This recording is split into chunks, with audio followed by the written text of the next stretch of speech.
Hello, and welcome back to Under Pink Skies.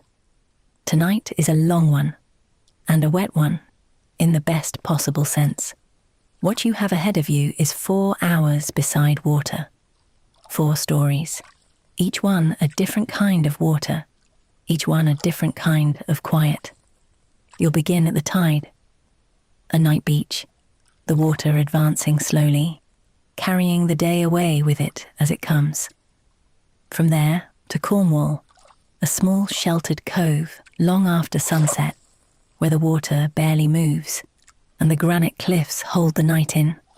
Then to the open sea in the dark after everyone has gone, to the sound the sea makes when there's no one left to hear it, which is, it turns out, exactly the same sound it always makes.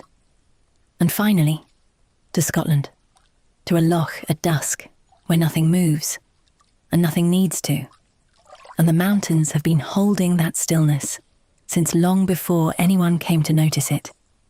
You don't need to stay awake for any of it.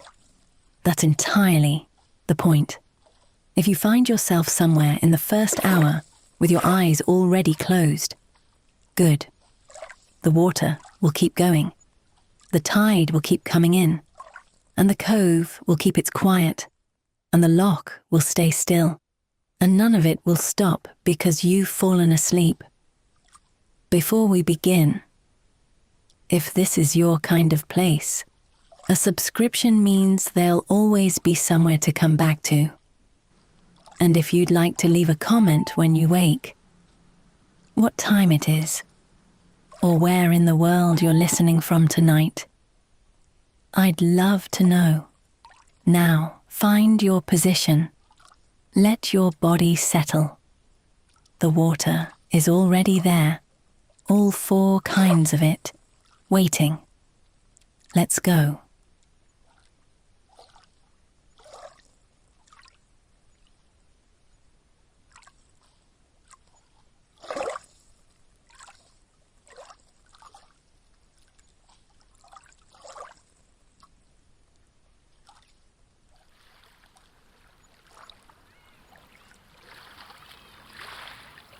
You are near the water, not in it.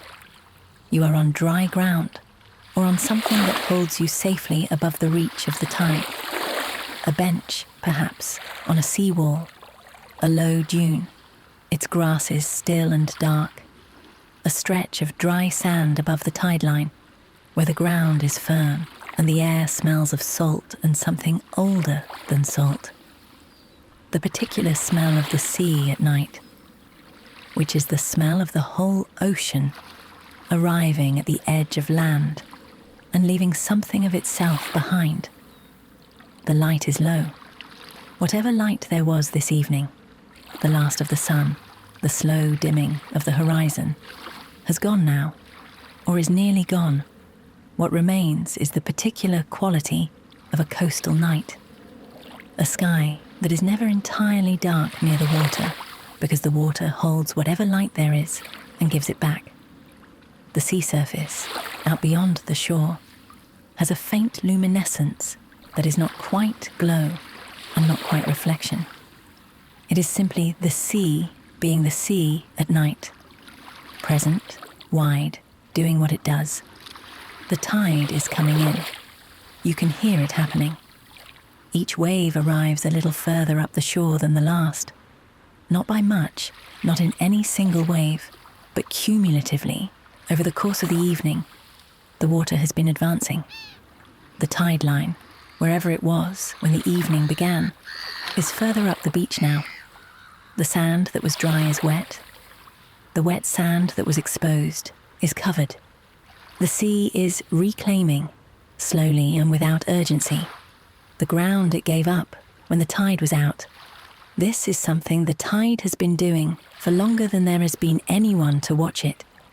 Twice each day, the water advances and retreats. The shore is covered and uncovered. The rocks that were in the air are underwater, and the rocks that were underwater are in the air. And then the whole sequence reverses and begins again. It has been doing this since before the shore was this shape, before these particular rocks were here, before the land took the form it has now. The tide does not vary this. It does not have days when it cannot be bothered. It advances and retreats, with a reliability that belongs to almost nothing else in the world. And tonight, it is advancing. The sound of each wave is its own small event. It begins at a distance, a building, a low hiss of water gathering itself. Then the arrival, a longer sound, the wave spending itself on the shore, spreading thin and wide, the water running up over whatever is there, sand or pebbles or flat rock. And then the retreat.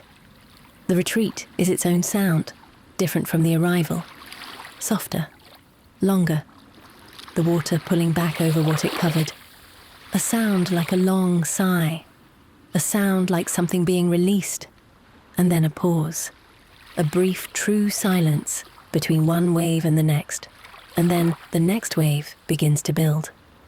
You are listening to this, not actively, not in the way you listen to something that requires analysis or response, simply receiving it, the way you receive warmth when warmth is present, the way you receive quiet when quiet is present. The sound of the waves is the sound of the evening. It has been here since you arrived, and you have been absorbing it gradually. And by now, it is less a sound you are hearing than a quality you are inside of. The air is cool, not cold, not the cold that asks you to move or cover yourself. Just the particular cool of sea air at night, which has a quality that inland air does not have. It is cleaner, perhaps, or heavier, weighted with moisture and salt. The exhalation of a vast body of water. You breathe it in, and it is different from the air of rooms, different from the air of cities or of fields. It is the air of the edge of the land, where the world ends and the water begins. You are at that edge, not to do anything with it, not to make a decision about it or extract meaning from it, simply to be at it in the dark while the tide comes in. The sound of waves is one of the oldest sounds a human body can hear.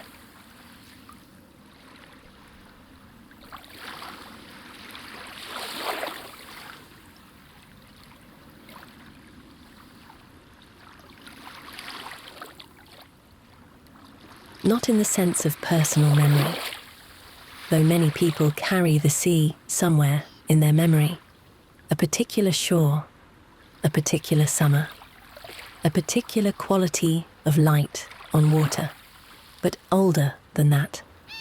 The sound of the sea is among the sounds the body has been hearing in one form or another, for as long as bodies have existed near coastlines, which is nearly as long as bodies have existed at all. Something in the nervous system receives this sound differently from other sounds, not as information to be processed or a signal to be responded to, but as a known thing, something already understood, something safe. The body knows this sound means you are at the edge, not a dangerous edge, the oldest kind of edge, the edge where land becomes water, where the solid world ends and the moving world begins. This edge is not a threat. It is a boundary. And boundaries are, in their way, reassuring. They tell you where you are. They tell you what is land and what is sea, what is here and what is there, what is yours to occupy, and what belongs to something larger than you. You are on the land side of this boundary tonight, and the boundary itself, the place where the waves arrive and spend themselves, is moving very slowly toward you as the tide advances, not reaching you, just advancing in its patient way, getting closer with each wave, doing what tides do in the night hours when no one is watching, There is something about being at the edge of something large that changes the scale of everything else. The things that concerned you today, and something concerned you today. Because something always concerns you, because that is what days are made of, seem a different size from here. Not smaller, exactly, just differently proportioned. The ocean has a way of receiving the scale of human concern and putting it in relation to something else. The width of the water, the depth of the night, the age of the tide that is advancing now, just as it advanced 10,000 years ago and will advance 10,000 years from now. This is not a comfort that requires believing. It simply is. The ocean is large, the tide is old, the night is wide, and you are here at the edge of all of it, breathing the salt air, listening to the waves arrive and retreat, while the day you carried here begins, very slowly, to release its hold.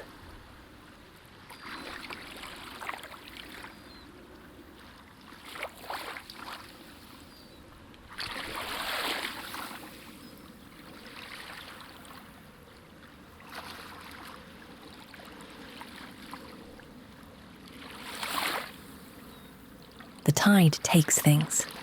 This is one of its properties, one of the things it does as it moves.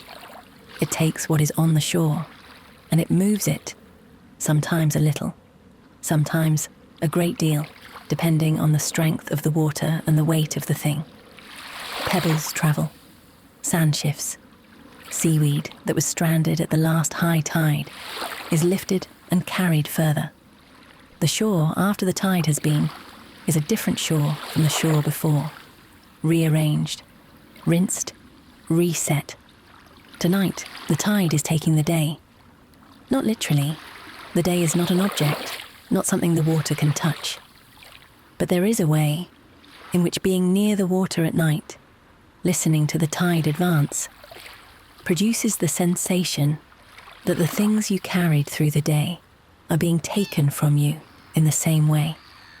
Gently, without drama, without your having to do anything. The water arrives, and something goes with it when it retreats. Think of what today contained, not to review it or judge it or dwell on any particular part, just the shape of it, the texture of the hours, the things that were asked of you and the things you gave, the small difficulties and the ordinary moments, and whatever else made up the sequence from waking to here. It is all there, somewhere behind you, and the tide is moving over it. Each wave takes a little more. The things that felt most urgent this morning, the tide takes them. The conversation that went differently than you hoped, the tide takes it. The small worry that has been circling since the afternoon, turning itself over, finding no resolution, the tide takes it too. Not because the tide cares about any of this. The tide does not care. The tide is simply water moving under the influence of the moon and the rotation of the earth, indifferent to everything on the shore. But that indifference is, in its way, a relief. The tide does not assess what it takes. It does not decide some things are worth keeping and others worth releasing. It simply moves, and everything in its path moves with it. The sea has a particular relationship with time, not the same relationship that the land has or that people have. The sea does not experience time as a sequence of moments building towards something. It experiences it, if experience is even the right word, as cycles, repetition without progression. The tide that is coming in tonight is the same tide in all essential ways as the tide that came in last night and the night before and the night before that. Stretching back through all the nights there have been tides, which is all the nights there have been a moon and an ocean. This is a very old tide, and you are watching a very small portion of it. This hour, this shore, this particular sequence of waves arriving and retreating in the dark. But even this small portion contains something of the whole, the same mechanism, the same indifference to urgency, the same quality of simply doing what it does, at the pace it does it, regardless of what anyone on the shore might prefer.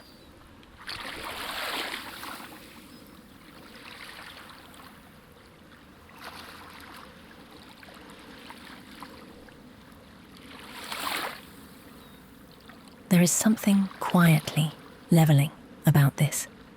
The things that felt important today, and they were important, or at least they felt that way, which amounts to the same thing during the day. They have a different weight at the water's edge, not because they are dismissed or diminished, but because the ocean provides a scale against which everything can be measured, and against that scale, the events of a single day are very small, and small things are easier to carry and easier to set down. Set them down here, at the tide line. Let the water take them when it comes. You do not have to decide what to let go of tonight. The tide will decide. Or rather, the tide will not decide. It will simply take what is in its way. And by morning, the shore will be clean. And whatever you came here carrying will have been rearranged into something lighter. The waves arrive in their steady sequence, each one building at a distance, arriving, spending itself, retreating, and the brief pause, and then the next one building. You have been listening to this long enough that the sequence has become part of your breath, or perhaps your breath has become part of the sequence. It is difficult now to say which is following which. The wave arrives, and your breath moves. The wave retreats, and your breath releases. The pause between waves is the pause between breaths. This is the oldest rhythm there is. The body's rhythm and the water's rhythm are not so different. Both are cycles of advance and retreat, of gathering and release, of presence and the space between presence. The heart, the lungs, the waves, all of them doing the same fundamental thing in different keys, at different speeds, each one the echo of the others. Your breath and the tide are in conversation now. You do not need to manage this conversation.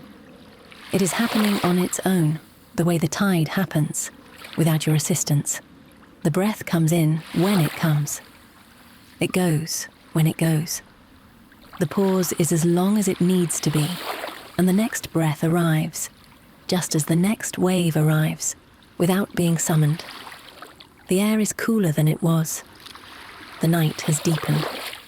Whatever warmth the day left in the air has gone into the water and the sky, and what remains is the clean cool of a coastal night, well into its own hours. It is not uncomfortable. It is the right temperature for the kind of stillness you are settling into. Cool enough that the body knows this is the time for rest. Warm enough that rest is possible. Breathe in the sea air, the salt, the particular exhalation of a dark ocean. Breathe out, long and slow, like the retreating wave, like something releasing. The tide continues its advance.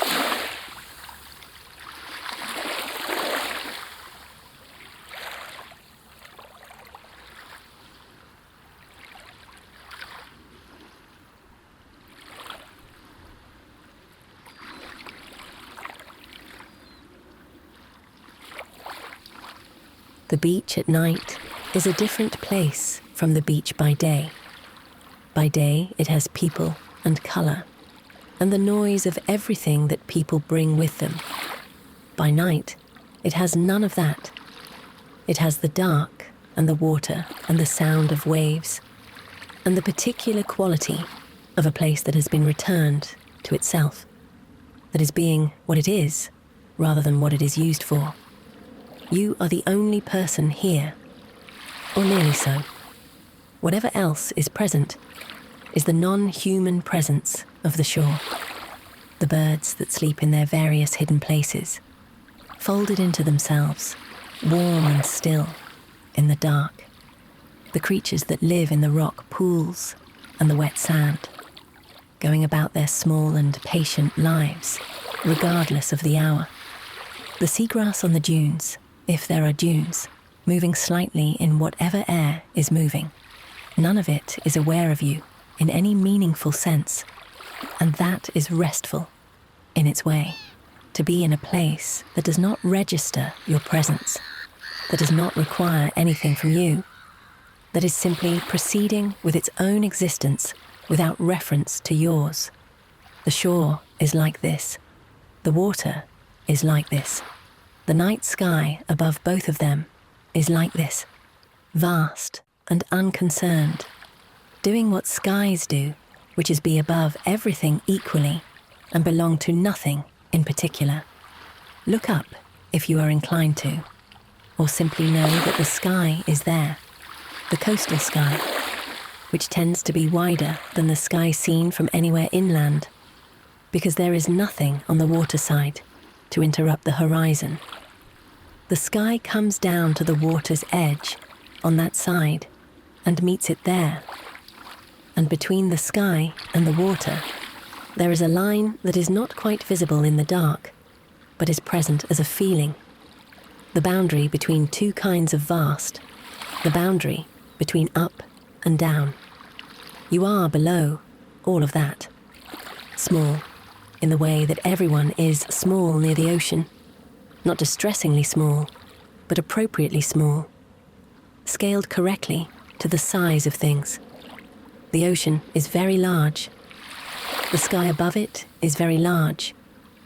And you are the right size for sitting on a shore at the edge of both, listening to waves, letting the night be what it is. The sound of the water has settled into you by now. It began as something you were listening to, and has become something you are inside of. The waves are no longer arriving at your ears from outside. They are simply part of the texture of where you are, as much as the cool air and the smell of salt and the ground beneath you. You have absorbed them. They have absorbed you. This is what happens when you stay in one place long enough.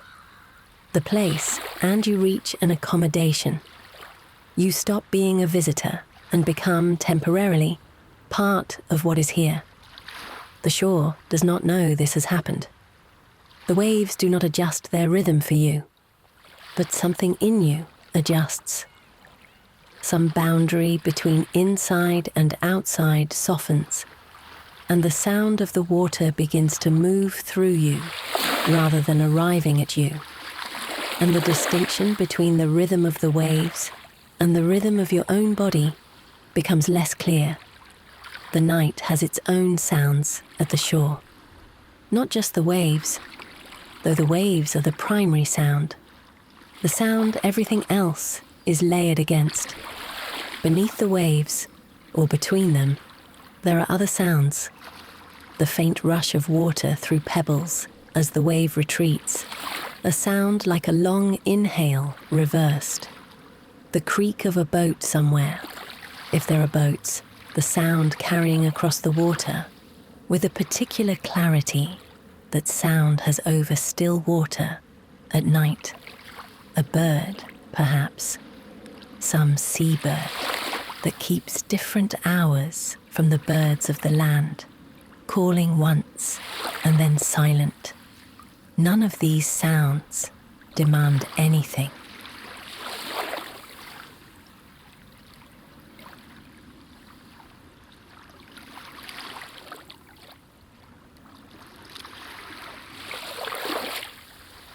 They are simply the sounds of the shore being the shore, of the sea being the sea, of a night at the water's edge that is entirely ordinary and entirely sufficient.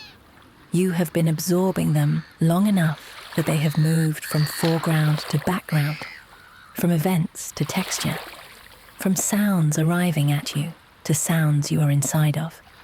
The water and you have reached an understanding. You are here.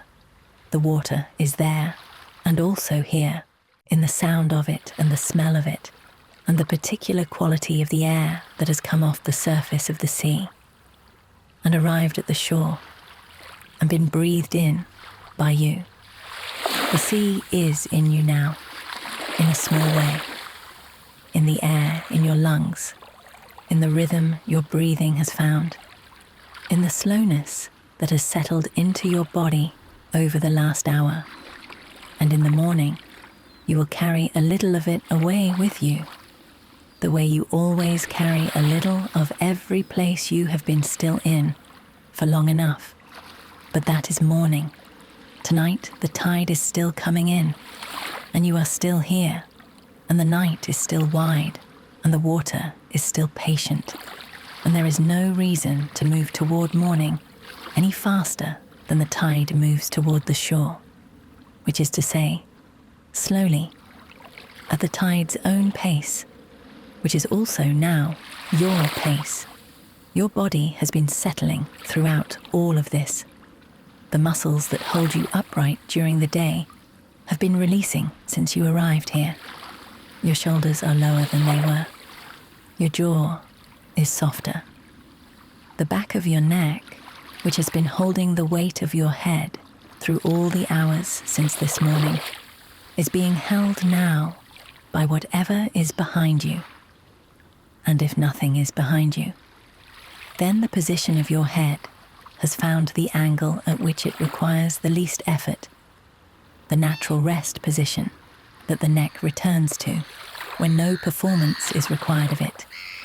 Your hands are resting, wherever they are, in your lap beside you, loosely one over the other. They are warm despite the cool air, because the body keeps its own warmth in the extremities, even in cool conditions. And your hands have the warmth of a body that is gradually, gently releasing its day. Consider the shore beneath you, sand perhaps, or shingle.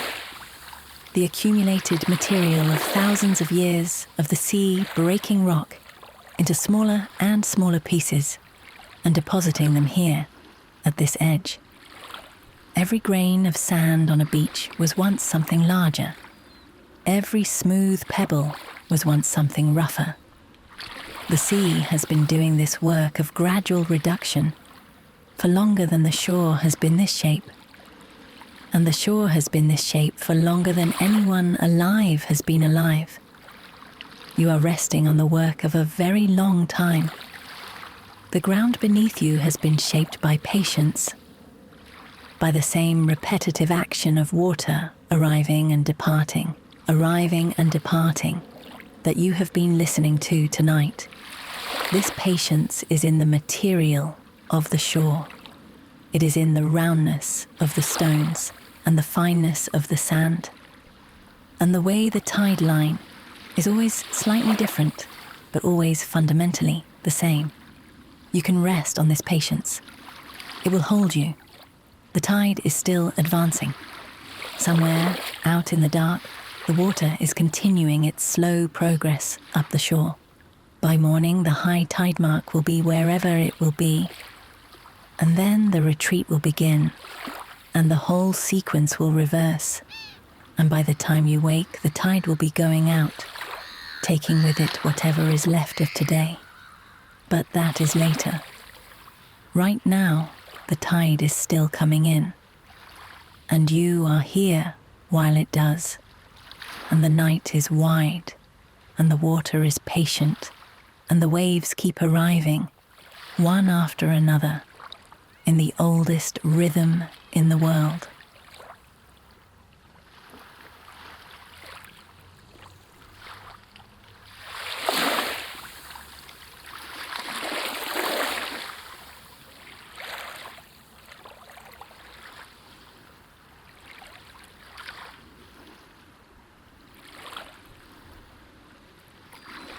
The tide is very nearly at its height. You can hear it in the waves. They are slower now, longer, each one taking more time to arrive and more time to retreat. The tide at its height moves differently from the tide on its way in. The urgency, if there was urgency, has gone. The water is simply here now, at the top of its reach, doing what high tide does, being present, being full, filling all the spaces it can fill. Something in you has reached a similar place. The day, which was full when the evening began, is emptier now. Not empty, not yet. But the tide has been working on it, wave by wave. And what remains is lighter than what you arrived with. The things that were most pressing have been taken or softened. The things that were sharpest have been smoothed. The way the tide smooths everything it moves over. Not by force, but by repetition. By the steady wearing action of water, returning again and again to the same place. Your mind is quieter than it was. The thoughts are still there, but they are different thoughts from the ones you came in with. They have lost their daylight quality, the sharpness, the urgency, the sense that they need to be addressed right now. They are evening thoughts, water thoughts, thoughts that have been near the sea for long enough to take on something of its quality. They drift, they rise and fall. They move toward you and away from you without requiring you to act on them.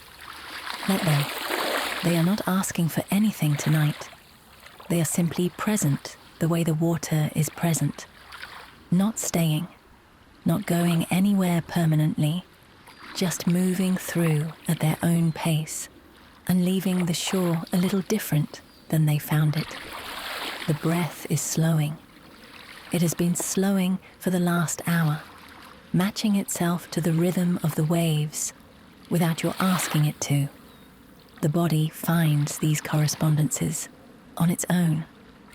It is always looking for a rhythm to attach itself to, and the waves have been offering their rhythm steadily, patiently, and the body has accepted.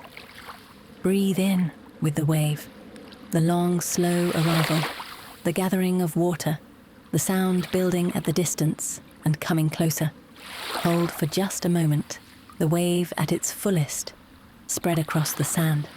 Breathe out with the retreat, long, slow, the water pulling back over what it covered, that long soft sigh of the retreating sea, and the pause between one wave and the next, the true silence of the ocean between breaths, the moment when everything is still and the next wave has not yet begun to build. Rest there, in the pause, in the silence between. The next wave will come on its own. The next breath will come on its own. You do not need to fetch either of them. The ocean has been breathing like this since long before you arrived, and it will be breathing like this long after you have gone to sleep.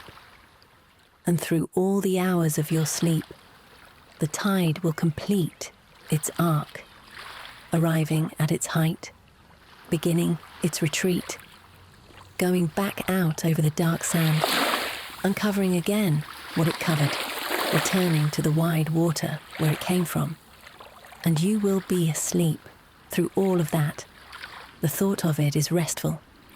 The thought of all those quiet hours ahead, all that steady work the tide will do without you, all those waves arriving and retreating in the dark, while you are somewhere else entirely, somewhere without tides, without time, without the day or the tomorrow or anything that requires your attendance. Sleep is that other place, and the tide is taking you there, wave by wave, breath by breath. Let it.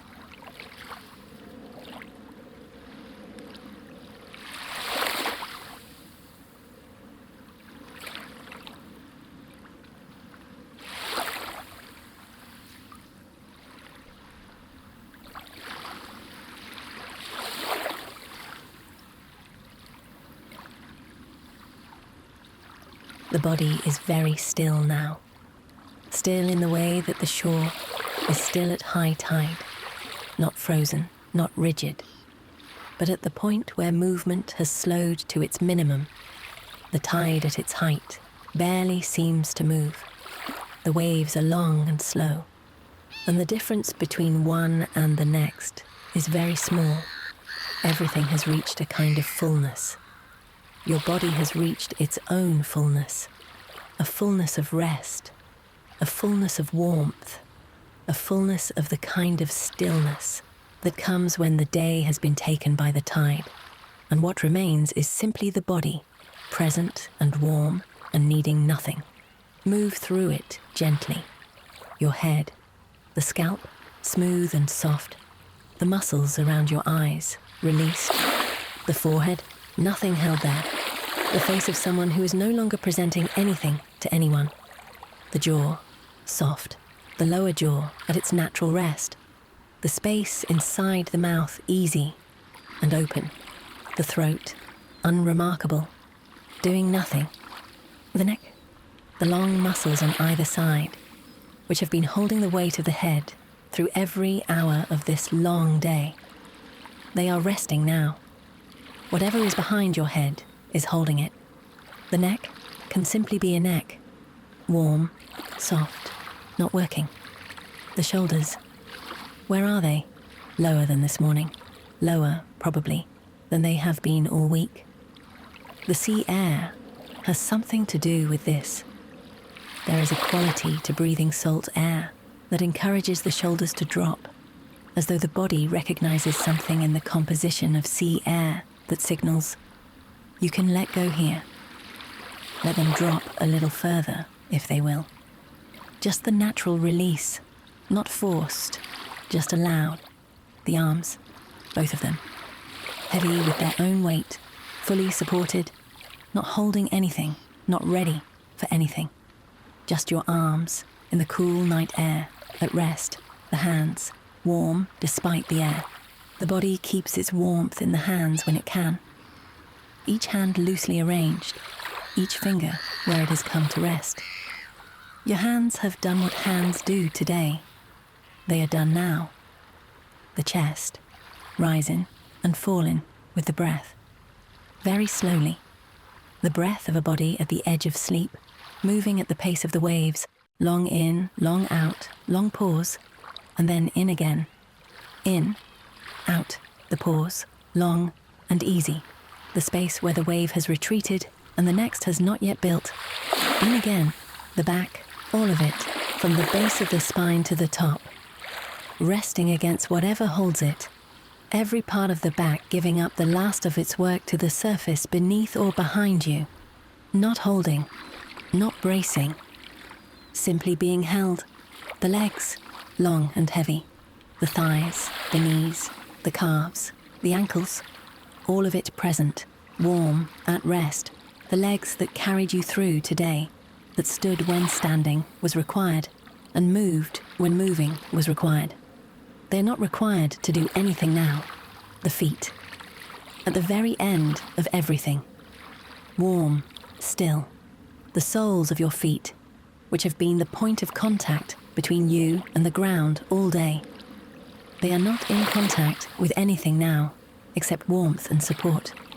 The whole body, from the crown of the head to the soles of the feet, present, warm, held by the ground, or the surface, or the night, by whatever is beneath you and around you, and holding you in its quiet way.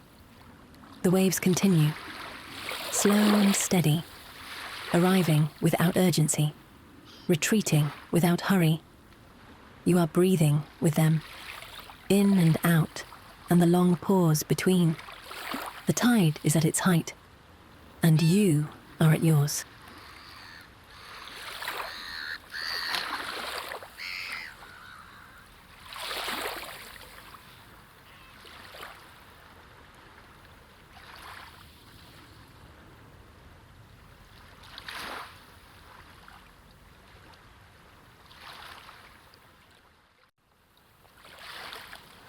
The tide has taken the day. It went with the water, somewhere in the last hour, while the waves were advancing and you were listening, and the night was deepening around you. Whatever you carried here, it is lighter now, or it is gone entirely. The shore is clean. That is what the tide does finally. When it has done its work, it leaves the shore clean. Not empty. The shore is never empty, but clean in the way that water cleans everything it moves over. Not by removing everything, but by rearranging it, smoothing it, returning it to something closer to its essential nature. You are closer to your essential nature now. Whatever layers the day put on, the urgency, the effort, the accumulated weight of being a person in the world for another full day, the tide has taken most of it. What is left is simply you, warm, breathing, present in the dark. The waves are very quiet now. They are still arriving. The ocean has not stopped, but from here, at this depth, they are barely audible. Just the faintest suggestion of water moving. The memory of a rhythm more than the rhythm itself. The tide is at its turning point. Somewhere in the dark water, the advance has stopped, and the retreat has begun. And the beach will be different by morning. The water gone back out, the sand revealed, the rocks returned to the air.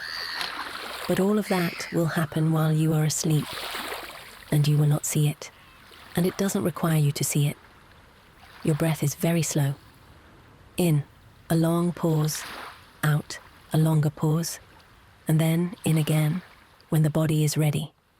The night is wide above you and around you. The water is doing what water does. The shore is clean.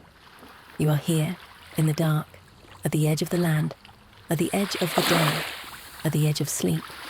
And the tide, having taken what it came to take, is beginning its slow retreat. As you are, into the dark, into the quiet, into the rest that the water has been making room for all evening. Sleep now.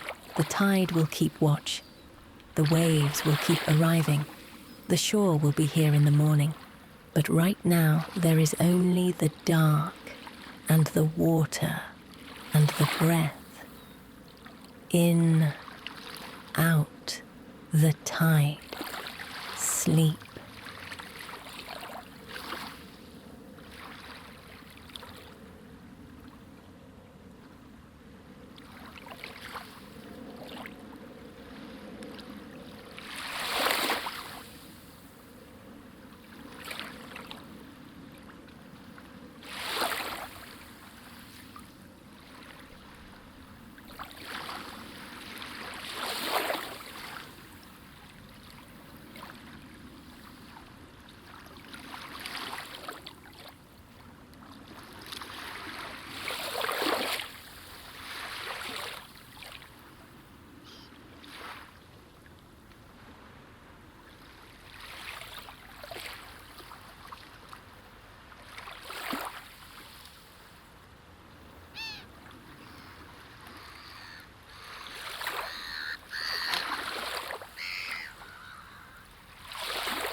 You are in a cove in Cornwall. It is late, long after sunset, long after the last of the light left the water. The sky above the cove is the dark blue that the Cornish sky becomes on a clear night, deep and wide, with stars that are more visible here than they are inland, because there are no streetlights, no buildings, no competing light of any kind, just the sky and the stars and the dark shape of the cliffs on three sides, and the open sea beyond the cove's narrow mouth. The cove is small. This is important. It is not a beach, not a long open stretch of sand. It is a cove, enclosed, particular, held. The cliffs curve around it on the left and the right, and rise behind it, dark stone that has been here since long before Cornwall was called Cornwall. Between those cliffs and the water, there is a narrow crescent of shore. Shingle, mostly. Small flat stones that shift and settle underfoot, that catch the starlight faintly when the sky is clear. You are sitting on the shingle, or on a flat rock just above the waterline. The kind of rock that the tide has been smoothing for centuries, that is worn to a particular evenness that makes it, on a night like this, exactly the right thing to sit on. The rock holds the last warmth of the day in its surface. Stone absorbs heat slowly and releases it slowly. And even now, hours after sunset, there is a faint warmth in the rock beneath you. Not much, just enough to notice. The water in the cove is calm. This is the particular quality of a sheltered cove. The swell that comes in from the open Atlantic is broken by the headlands before it reaches here. What arrives inside the cove has already spent most of its energy. It comes in gently, without drama, as a series of low ripples that barely deserve to be called waves. They move across the surface of the cove with a sound that is different from the sound of the open sea, quieter, more enclosed, slightly echoing off the rock walls. The sound of water in a sheltered cove at night is one of the quietest sounds there is. It is barely louder than silence. It fills the space between silence and sound, occupying that small territory with a gentleness that does not draw attention to itself. You could almost not hear it, and then you listen, and it is there. The patient lapping of water against stone, regular and very soft, like something breathing in its sleep. The cliffs rise on either side of you. You cannot see their tops from where you are sitting. They are too dark against the night sky, their edges blurred into the dark, but you can feel their presence. They change the quality of the air inside the cove. Stiller than the air outside, slightly warmer, held by the rock. The cliffs are doing what cliffs do, blocking the wind, creating shelter, making the inside of the cove a different place from the outside of it. You are on the inside. The sea beyond the cove's mouth is darker than the cove itself. The open water goes on until it meets the sky at a horizon you cannot quite see. Just sense something out there, very far away, is the other side of the ocean. But that is a long way from here, and it has no bearing on this particular cove, this particular night. The smell of Cornwall at night is its own thing. Salt, of course, always salt, here, in every breath, but also something mineral and ancient. The smell of very old stone, of granite that has been wet and dried and wet again, for longer than you can meaningfully think about. And beneath that, the smell of the sea itself, which is not just salt, but something biological and deep. The smell of an ocean that is full of life, all of it happening invisibly, in depths you cannot imagine, in the dark water beyond the cove's mouth. This is the smell of the edge of England. Cornwall has a particular quality at night. It is one of those places that is more itself after dark than it is in daylight. Not because the daylight diminishes it, but because the dark removes the things that are not it. The tourists, the cars, the ice cream vans and the surfboard rental signs, and all the cheerful commerce of a Cornish summer day. All of that belongs to the daylight hours. And when the light goes, it goes with the light. What remains is the Cornwall that was here before any of that.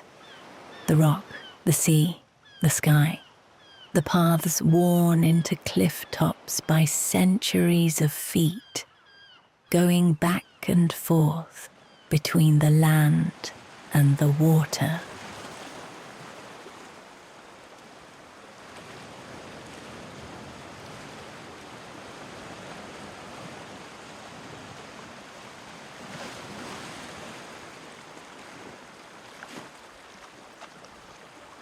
This cove is that Cornwall, the kind of place that the county keeps for itself when everyone else has gone home.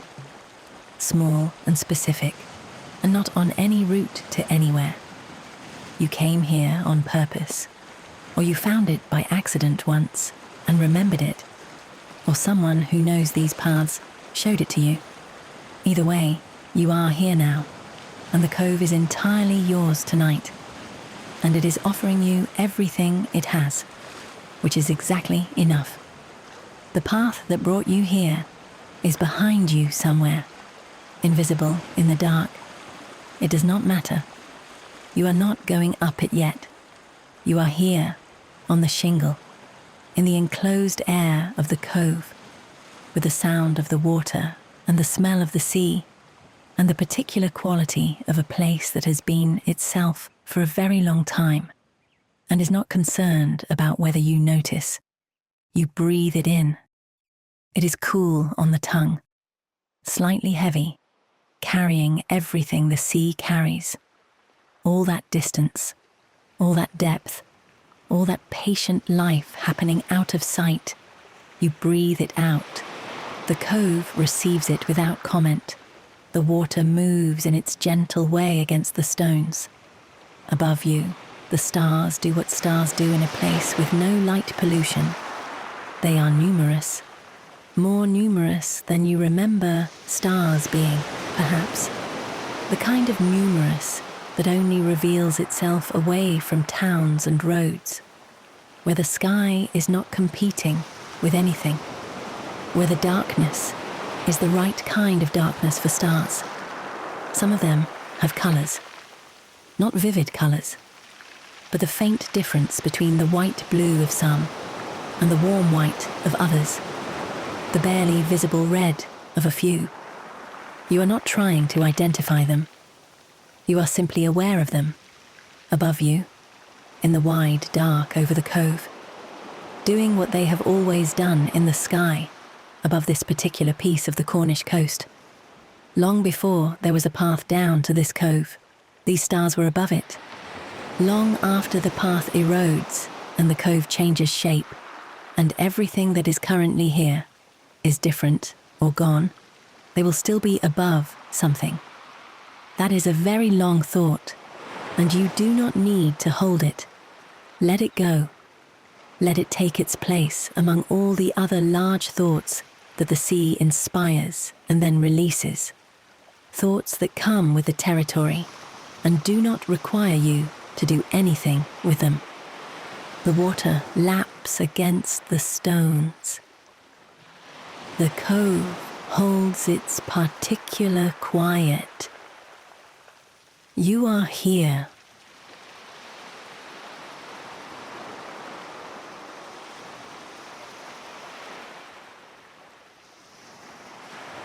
A cove like this keeps things. This is one of its properties. The enclosed shape of it means that things arrive and do not easily leave. Driftwood that enters the cove on the tide tends to stay, moving slowly in the circular currents that a sheltered cove creates. bumping gently against the shingle and the rocks, and then floating back to the center. Seaweed collects along the waterline. Feathers, the occasional piece of something that was once something else, worn by the water until its origin is ambiguous. The cove keeps these things without any particular intention. It is simply the shape of it, the way the cliffs curve, the narrowness of the mouth, that creates the conditions for accumulation. The cove is not collecting. It is simply shaped in such a way that things collect in it. You are one of the things the cove is keeping tonight. You arrived by the path, down the cliff, over the stile, along the rough track that brought you here. And now you are here. And the cove has you in the way that coves have things. Gently. Without urgency. Without any particular plan for what to do with you. The water knows you are here, in the way that water knows anything. Which is to say, the water is indifferent to your presence, which is its own form of knowing. The ripples that move across the surface of the cove do not change because you are sitting on the shingle. The temperature of the water is what it is. The rhythm of the water's movement, the slow circulation that happens inside sheltered coves, the gentle sloshing that makes the lapping sound against the stones. This rhythm has nothing to do with you and will continue after you have gone. This indifference is, in its way, a comfort. The sea does not notice whether you are here or not. The cliffs do not notice.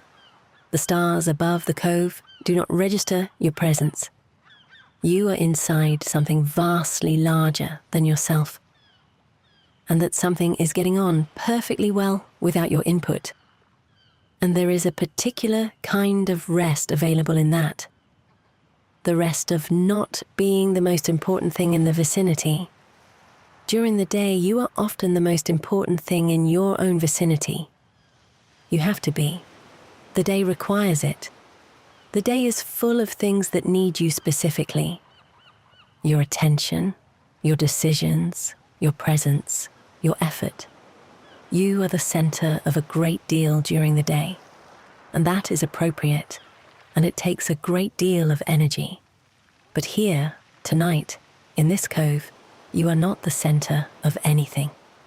You are a person sitting on a rock in Cornwall, which is a very small fact in a very large landscape. And the landscape is entirely unaffected by this fact. And the water continues its quiet circulation. And the stars are where they are. And the cliffs are where they have always been. The Cornish coast has been shaping itself for 200 million years. Not quickly. Nothing about the geology of Cornwall has been quick. The granite that forms the cliffs of this cove was pushed up through the older rock by volcanic activity so long ago that the word ancient barely contains it. Then the sea began its work, and the sea is still working. Every tide, every storm, every wave that arrives at the base of the cliff is working on the rock, taking a little away, returning it as sand or carrying it further along the coast to deposit it somewhere else. The cove you are sitting in is the sea's work. The curve of the cliffs, the shape of the shingle beach, the angle of the rock face where the waterline has been. All of it is the sea's slow carving. You are sitting inside a sculpture that took longer to make than the human species has existed. And it is still being made. And it will continue to be made long after this night has become part of the vast accumulation of nights that no one remembers. This is not a melancholy thought. It is simply a large thought. And large thoughts have a way of making the concerns of a single day feel appropriately sized. Your day was real. Your concerns are real. but they exist inside a very large frame, and the frame is this coast, this rock, this sea that has been arriving here since before there was anyone to watch it. The frame is always here. On ordinary days, it is invisible, because ordinary days do not bring you to places like this, where the frame is present and visible and tangible enough to sit on. Tonight, the frame is here, and your day is the right size inside it. You can rest in being small tonight.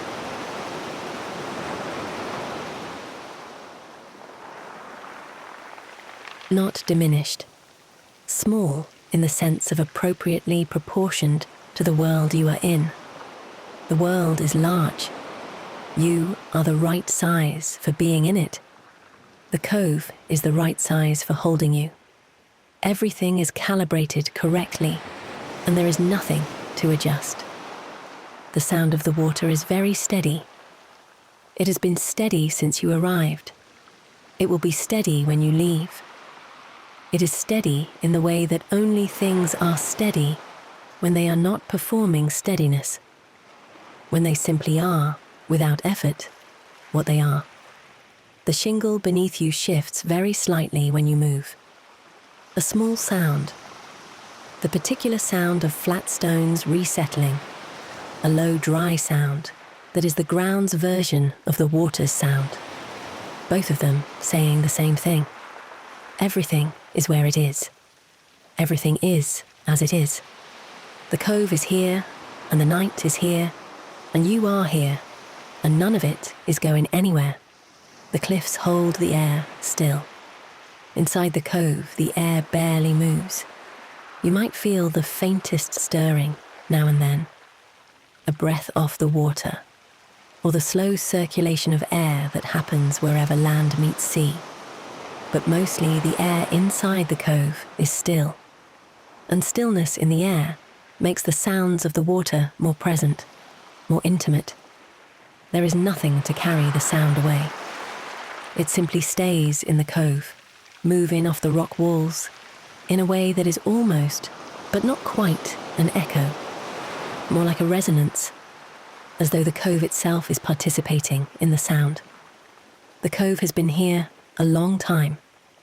It will continue to be here, changing slowly, as all coastlines change slowly, as the sea works on the rock, and the rock gives way by infinitesimal degrees.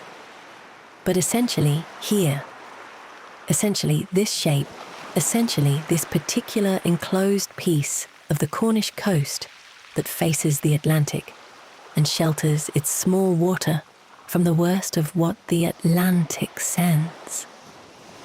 And tonight it is sheltering you as well, quietly, without being asked, the way the best shelters work.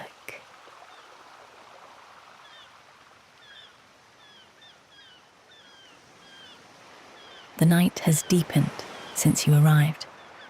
This is the thing about sitting in one place for long enough after dark. The dark becomes more itself. The eyes adjust first, and then something else adjusts. The body's relationship to the absence of light, which becomes less about not seeing and more about a different kind of sensing. The shape of the cliffs, the movement of the water, the weight of the air. These things become more present when sight is not dominant, as though the other senses take back some of what they habitually give to the eyes. You know where the water is without looking at it. You can hear it, the soft and persistent lapping against the shingle, and you can feel it in the air, which is cooler from the water's direction, which has a slight movement coming off the surface. The water is there, just below the rock or the shingle where you sit, doing what it has been doing all evening. The stars have moved, not perceptibly, not in the way you would notice if you watched for a moment.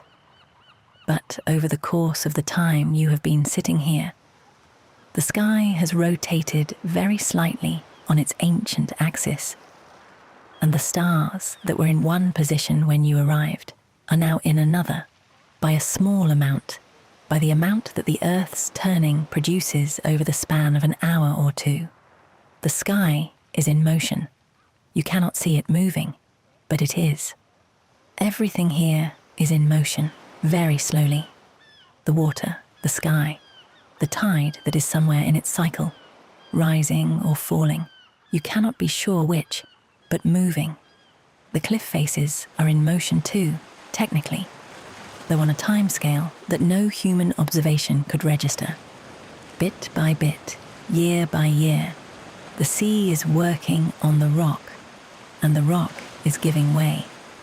And the shape of the cove is very slowly changing into a slightly different shape that will take centuries to become apparent. On a human timescale, everything is still. On the timescale of the place, everything is in motion. You are somewhere between those two timescales, in the way that people always are, too short-lived to see the long changes, too aware to fully inhabit only the present moment. But sitting in a place like this, at this hour, the two timescales can be felt simultaneously. The stillness of the right now, and the vast slow movement of the deep time beneath it. It is enough to simply feel both. You do not need to do anything with a feeling. There is something specific about the smell of a Cornish cove at low tide. It is not the clean salt smell of the open sea, though that is in it too.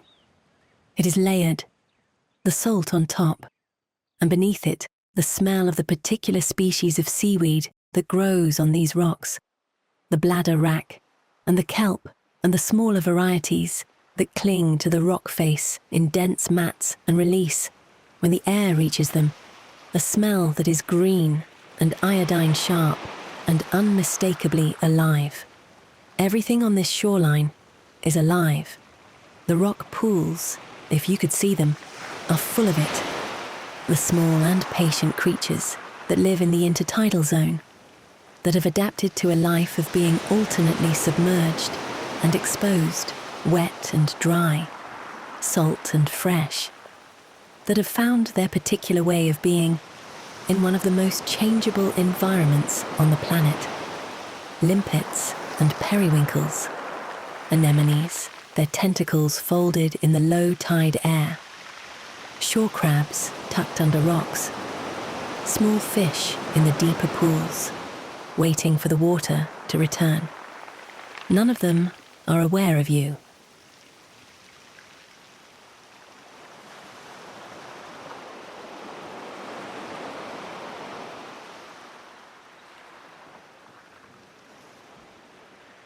You are not part of their calculation. You are a large, warm thing sitting on the rock above their world, and they are going about their lives without reference to your presence, as they always do, as they always have, as they always will. Being unrequired by the rockpool creatures is its own small freedom. The shore is busy with its own business. You are passing through, and a place that is busy with its own business and does not require you to participate in it is one of the best places to come when your own business has worn you out, which it has, and you are here, and the rock pool creatures are doing what they do, and the water laps against the stones, and the cove keeps its quiet.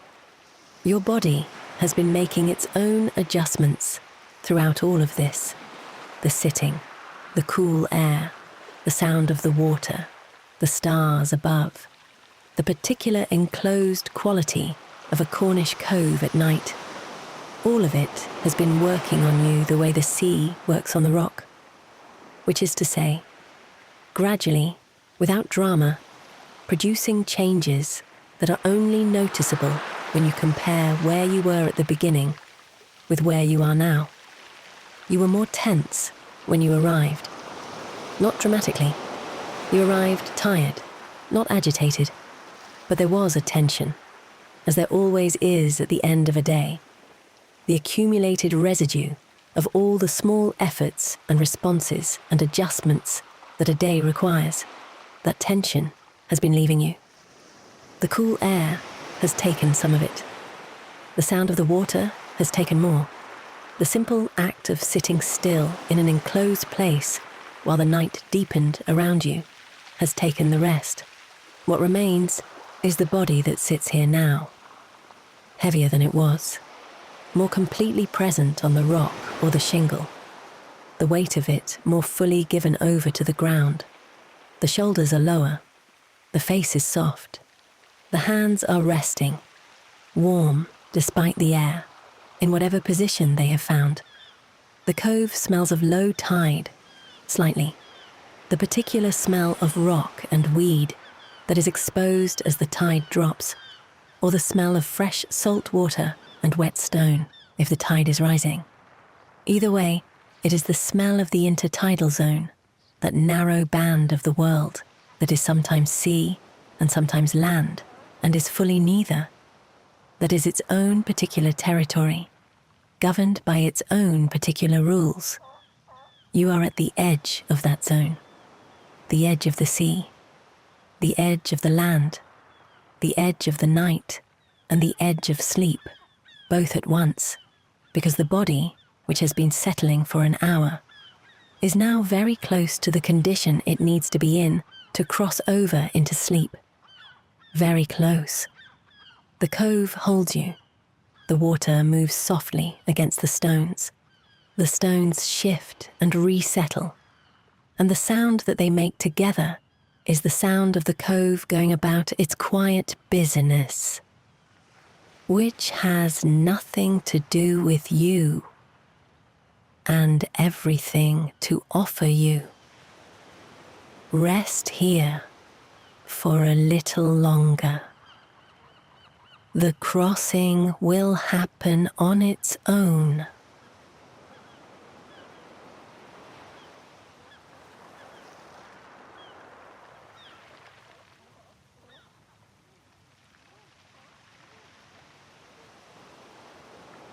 The cove is very quiet now, the quietest it has been all evening.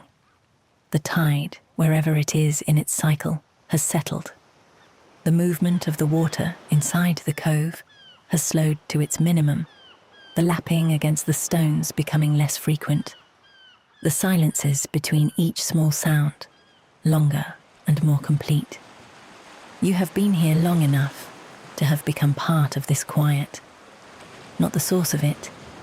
The quiet was here before you arrived, and will be here after you leave, but part of it, in the way that anything becomes part of a place when it has been still there long enough. You are a shape in the cove now, a warmth in the air, a breathing thing on the rock, making the smallest possible impact on the stillness.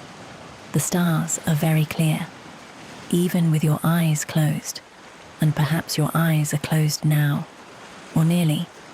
You know the stars are there, above the cove, above Cornwall, above the whole dark stretch of the Atlantic that begins at the cove's mouth and continues westward further than thought travels easily. The stars are above all of that. They have been above all of that for longer than the ocean has been the ocean. The thought of that distance is restful, in the right state. Not alarming, not vertiginous, just restful, the particular rest that comes from being reminded of how large the world is, and therefore how small the concerns that felt large today, and therefore how possible it is to simply let them be small, to let them exist at their true scale, rather than the inflated scale that the close focus of daily life gives them. Your breath is finding the rhythm of the cove in, and the water moves very slightly on the stones, out, and the stones settle, and the pause, the long still pause of a sheltered cove between one lap of water and the next, the pause that feels longer than you expect, but is exactly as long as it needs to be. And then the breath again. In with the water, out with the stones. The Cove has been doing this rhythm since long before you arrived. Your breath is joining something that was already in motion, adding its small rhythm to the Cove's larger and slower rhythm, the two of them moving together in the dark. Let the Cove lead. Your breath does not need to be managed tonight. The Cove will manage it. The rhythm of the water will set the pace, and the breath will follow. And the following is effortless. It is simply the body finding its natural correspondence with the environment it is in. The cliffs are dark on either side. You cannot see them, but they are there, as they have always been, as they will be in the morning. The granite is very old. Some of the oldest rock in England, formed when this part of the world was something entirely different from what it is now. The rock does not know what it once was. It simply is what it is. Dark, hard, patient, holding the shape of this cove against the sea's long effort to change it. You can rest against the patience of very old things. The rock has been patient for 200 million years. Your day is very short beside that. Your worries are very small beside that. Not meaninglessly small. They are your worries, and they are real, but proportionately small. The proportion is visible from here, on this old rock, under this old sky, beside this old water. The night is moving gently toward its middle hours. You are moving with it, gently, without urgency. The Cove has you.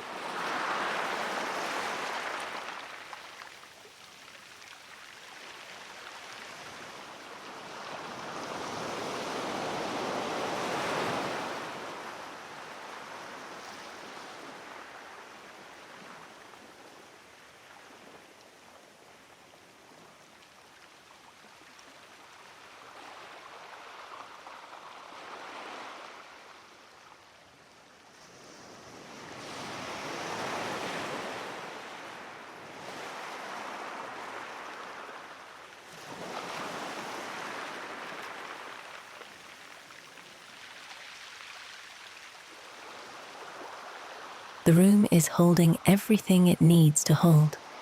The walls are holding the shape of the space. The floor is holding the furniture, and the furniture is holding you. The ceiling is holding the roof, and the roof is holding the night at bay. Everything in its place, everything doing its job. A complete and interlocking system of support, all of it working quietly around you. You are the only thing in this system that is not required to hold anything tonight. That is your role right now, not to hold, to be held. The surface beneath you is holding your back, all of it, the lower back, where so much of the day accumulates, the middle, the upper, the space between the shoulder blades, all of it resting against something that is holding it. You do not need to maintain any of this. The holding is being done for you. Your shoulders are being held, lower than they have been all day, most likely. Held by the surface, by the warmth, by the simple fact of horizontal rest. Let them be wherever they have fallen. That is the right place. Your arms are being held, both of them. Whatever surface they rest on, the bed, the chair, your own body, is holding their weight completely. The weight of each arm from shoulder to wrist is fully given over. You are not holding your arms up. They are resting. Your hands are being held by the warmth of the room, of the covers, of your own body's heat. Each hand loosely arranged, each finger where it is, warm and still and resting. The breath is being held by the body. The body knows how to breathe. It has always known. It does not need instruction or supervision. It breathes in, and it breathes out, and it rests between. And it will do this all night without waking you to ask permission.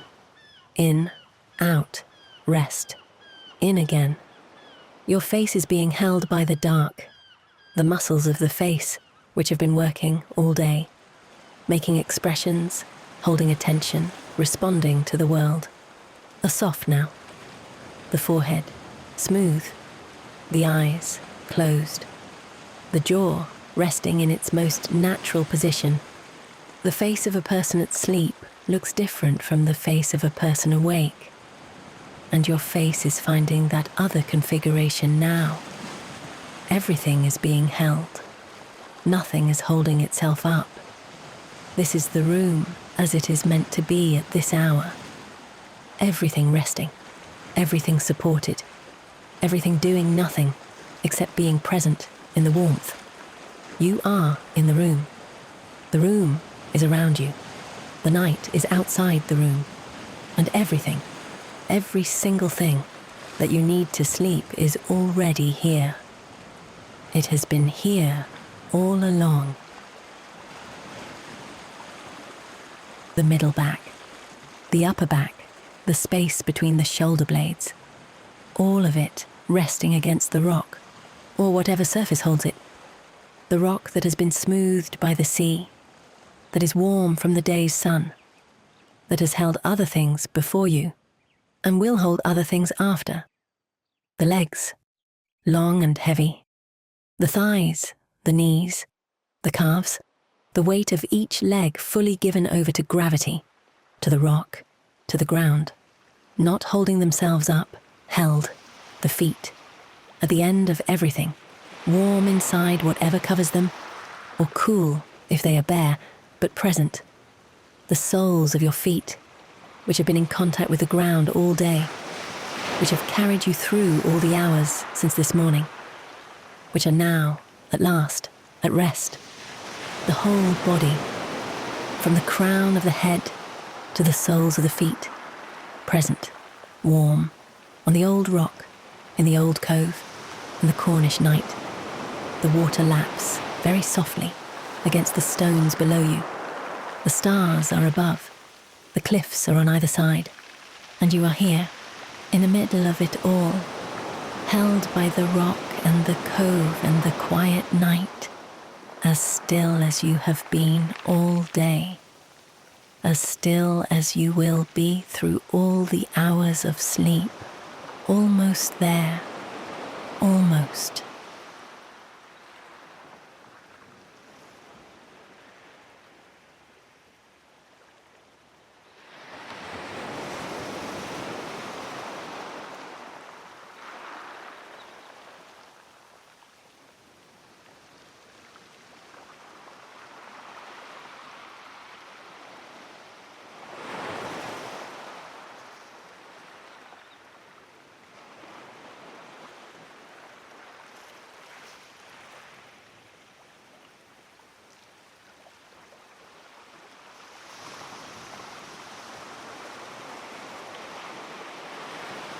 The cove is very quiet, long after sunset, long after the last of the light left the water and the cliffs and the sky, long after the tourists left and the walkers and the last person who came down the path before you, long after the day, the water is doing what it does, moving very gently in the enclosed space, lapping at long intervals against the shingle.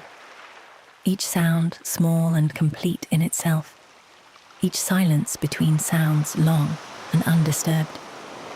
The stars are where they are, Cornish stars, above a Cornish cove, above a dark Cornish sea.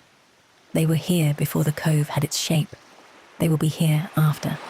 Your breath is very slow. In, a long pause, out, a longer pause, and then in again when the body is ready, when the tide is ready, when the cove has completed its long, slow breath and is ready to begin the next. You are part of the rhythm now, fully part of it.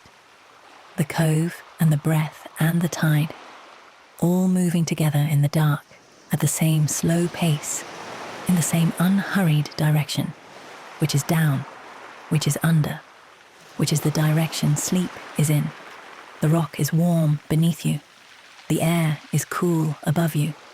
The water is beside you, very softly, doing what water does. The cliffs are holding the night in, keeping it enclosed, keeping it quiet, making this small piece of the Cornish coast into the particular sheltered place it has always been. The place where the sea is calmer, where the air is stiller, where the night comes in gently and stays. You are inside all of that, held by it. The Cove has kept you, the way it keeps everything that arrives here. There is nothing to do. There is nowhere to go. The path back up the cliff will be there in the morning. The morning will be there in the morning.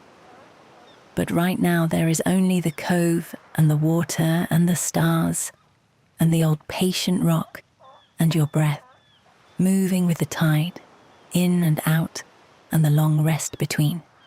Sleep now. You are in Cornwall. The Cove has you. The night is long and quiet, and entirely on your side. In, out, the tide, the stars, the dark. Sleep.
The sea is making a sound right now.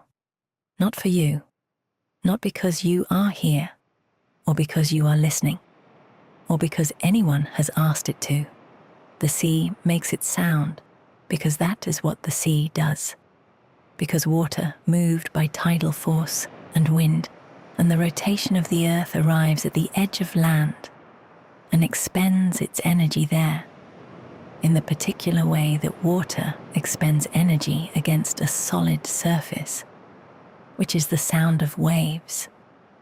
This sound has been happening for longer than there have been ears.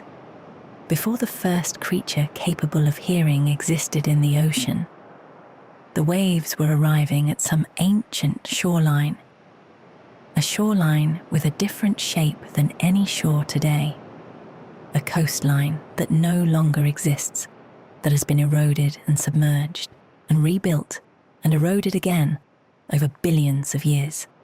Those ancient waves made a sound that no living thing heard, and the sound happened anyway. It was real. It occurred. It moved through the air and arrived at nothing, and was no less a sound for that. The shore at night keeps its own time, not the time of clocks. Clocks are a human invention imposed on the world, measuring something that the world does not itself measure. The shore keeps tidal time, the 12.5-hour cycle of advance and retreat, governed by the moon, unaffected by what hour the clock says it is.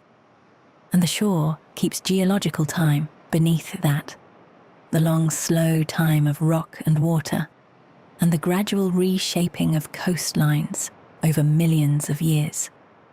You are visiting both of those time scales tonight. The tidal time is present in the sound.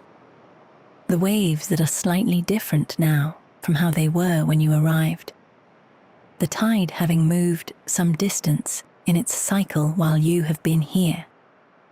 And the geological time is present in the rock beneath you.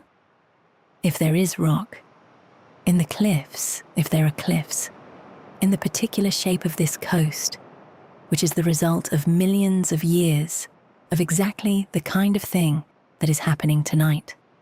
The wave arrives. The rock receives it. The wave retreats. The rock is very slightly different than it was. That difference is invisible. It will take 1,000 years to accumulate into something noticeable. But it is real, and it is happening, and it is part of the long conversation between the sea and the land that has been going on since both of them existed. You are sitting in the middle of that conversation, and it is, in every sense, bigger than your day. The sea does not require an audience. This is one of the things about the sea that is worth sitting with on a night like this, when sleep is the direction you are moving in. The sea will make its sound whether or not you are awake to hear it. In an hour, when you are asleep, and you will be asleep in an hour or before, the sea will still be making this sound. The waves will still be arriving. The water will still be spending itself on whatever shore it is spending itself on tonight. You are listening to it now. But your listening is not what makes the sound. The sound is simply there, and you are receiving it, and those are two different things. The thing and the receiving of the thing. The sea is the thing. Your listening is the receiving. And when the receiving stops, because you have fallen asleep and can no longer consciously hear anything, the thing will continue, unchanged, unaffected, the same steady arrival and retreat that it has been doing since before you were born, and will do after you are gone. There is something restful about this, not in a melancholy sense, not in the sense of your own smallness or insignificance, simply in the sense of a release from the responsibility of witnessing. You do not need to keep listening in order for the sea to keep sounding. You do not need to stay awake in order for the world to continue. The waves do not require your attention to keep arriving. The tide does not need you to keep watching. In order to continue its advance and retreat.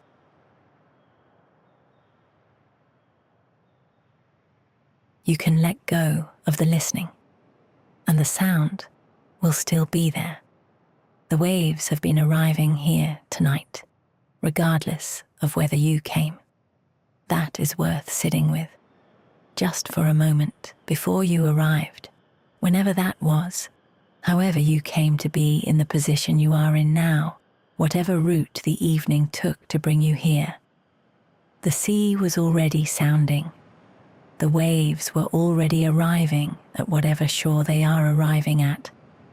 The sound was already happening, already moving through the air, already doing the particular physical work that sound does, creating pressure waves in the atmosphere that radiate outward from their source in all directions until they dissipate or are absorbed. That sound was real before you heard it. It is real independent of your hearing it.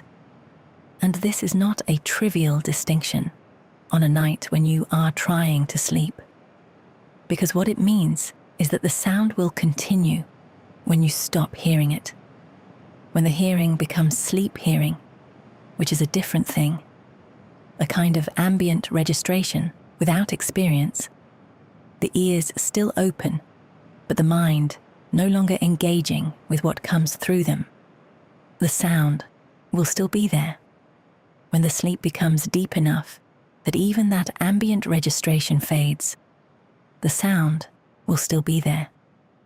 You can let go of the listening, and the sound will not stop. The sea does not need you to sustain it. It sustains itself, as it always has, as it always will, on the long rhythm of tidal force and wind, and the ordinary physics of water meeting land.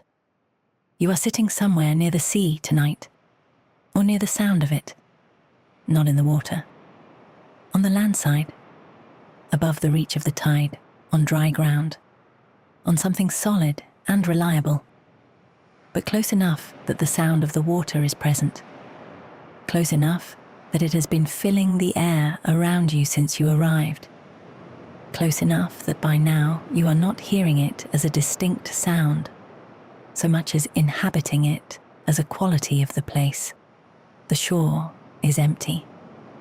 Not because you have arrived after everyone else has left, though that is true, simply because this is what a shore is at this hour. In the daytime, shores are full of people and dogs and children and towels and all the accumulated presence of people who have come to the sea, to use it, to look at it, to swim in it, to eat their sandwiches beside it and take photographs of it and go home with the taste of salt on their skin. But that is the daytime shore. The night shore is different. It belongs to itself. The people who come to it at night come quietly and do not stay long, as a rule. They come for the air or the dark or the sound, and they leave without leaving much trace. And when they have gone, the shore returns to what it is when no one is looking, a meeting of land and water, doing what it has always done, making the sound it has always made. You are the last person here tonight, and when you fall asleep, the shore will be empty again, and the sound will continue.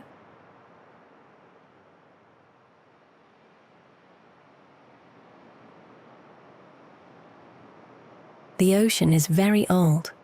This is not a complicated fact, but it is worth letting in properly, rather than just knowing it in the abstract way that you know most large facts, knowing them without feeling them. The ocean is very old. The water in it has been cycling through the Earth's systems since before there was life on land, since before there were plants or insects, or the first small creatures that crawled out of the sea onto the bare rock of the ancient shore and found that the air was breathable. The sound of the sea is older than ears, older than any creature that was capable of processing that sound as sound. For billions of years, the waves arrived at the edge of the land and made their noise into a world that had nothing to hear it. No nervous systems, no auditory processing, no capacity for experience of any kind, just the sound, and the air it moved through, and the rock it broke against, and then the silence until the next wave. Hearing was invented later, not by design. Evolution does not design anything, but hearing emerged over an unimaginable span of time in creatures that benefited from being able to detect vibrations in the air or water around them. And once hearing existed, the sound of the sea acquired a listener. For the first time, some hundreds of millions of years ago, a creature stood or swam near the edge of the ocean and heard it. What did it make of that sound? Almost certainly nothing that we would recognize as meaning, but the sound entered some nervous system for the first time. The waves made their sound, and it was received. And the receiving changed something in the creature, in that moment, even if the sound itself was unchanged. You are the latest in a very long line of receivers. Everything that has ears has at some point been near enough to moving water to hear it. The sound of water is one of the first sounds that mammals can process, one of the sounds that registers as neutral or calming in most nervous systems, possibly because water was the original environment, the place where hearing first evolved, the context in which the ability to process sound first made itself useful. Your ears were made for sounds like this, not specifically for the ocean, but for the kind of sound the ocean makes, for continuous, irregular, low to mid frequency sound, with no sharp peaks, no sudden changes, no information content that requires a response. The ocean sound is the right kind of sound for ears that are trying to let go of the day. It is something to hear that asks nothing, something to receive that requires no reply. Let your ears do what they were made for. Receive the sound, without analyzing it, without extracting information from it, without needing it to mean anything beyond what it is. The ocean, at night, doing what it does when no one is listening. Consider for a moment the question the title asks: what does the sea sound like when no one is listening? The philosophical answer, the answer that has occupied certain kinds of thinkers for centuries, is that the question may not be answerable, or may not be a real question at all. If sound is defined as the experience of vibration, then there is no sound without a listener. If sound is defined as the vibration itself, the physical disturbance of the medium, the pressure waves, then of course the sea makes sound when no one is listening, because the vibrations happen regardless. Tonight, let the second definition be true. Tonight, let the sound be the thing itself, the vibration, the movement of water, the energy spending itself on stone or sand. And let your listening be a separate thing that happens to be in contact with it right now, but is not required for the thing to be what it is. The sound is the thing. Your listening is the receiving of the thing. And receiving, unlike the thing itself, can be set down. You are setting it down gradually over the course of this hour, not all at once. That is not how sleep comes, not how anything of consequence comes.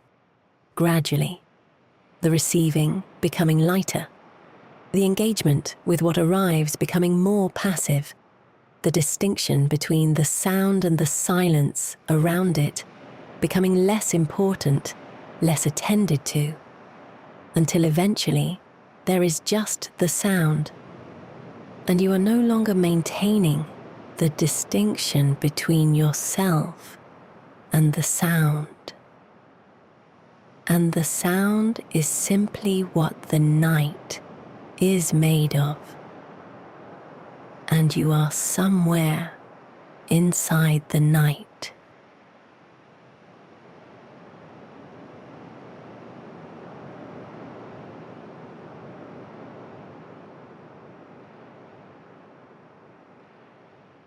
That is sleep. That is where you are going. The world is full of sounds tonight. In every city, every town, every inhabited place, sounds are happening. The sounds of people and machines, and the 10,000 activities of human life continuing through the night. Traffic somewhere, planes in the distance, the particular low hum of electrical infrastructure that is present in almost every urban environment and is so constant that it is never noticed. Here, none of that. Here, just the sea, just the water arriving at the land and spending itself and retreating and gathering itself for the next arrival. Just the sound that the world made for billions of years before any of those other sounds existed, and will continue making long after they have stopped. The sea is the original sound, and tonight it is the only one. The sound of the sea at night is not uniform. Listen, if you are still listening, to how it changes. Not in big ways. Nothing about the sea at night changes in big ways, unless a storm is coming. And tonight there is no storm, but in small ways. The interval between waves shifts slightly as the tide moves through its cycle. The quality of the breaking, the way the water spends itself on the shore, changes subtly depending on whether the tide is advancing or retreating. A wave arriving on an incoming tide sounds slightly different from a wave arriving on a tide that has turned and is beginning to go back. Your ear knows the difference, even if your mind does not. And your nervous system, which has been in contact with this sound for the last hour, has absorbed all of these small variations without you having to attend to them consciously. The sound has done its work on the parts of you that process sound below the level of awareness, settling them, slowing them, preparing them for the state in which sound is present but no longer experienced. The sea has been working on you from beneath the level of your attention. That is perhaps the best kind of work, the kind that happens without being noticed, that produces its effect while the mind is occupied elsewhere, that arrives at its completion without ever having announced itself, like sleep itself, which arrives the same way. Not announced, not decided, just there when the conditions are right and the receiving has grown quiet enough. The conditions are right. The receiving is very quiet now. You breathe in, and the sound continues. You breathe out, and the sound continues. You close your eyes, or you have already closed them, and the sound continues. It does not need you to witness it. It simply continues.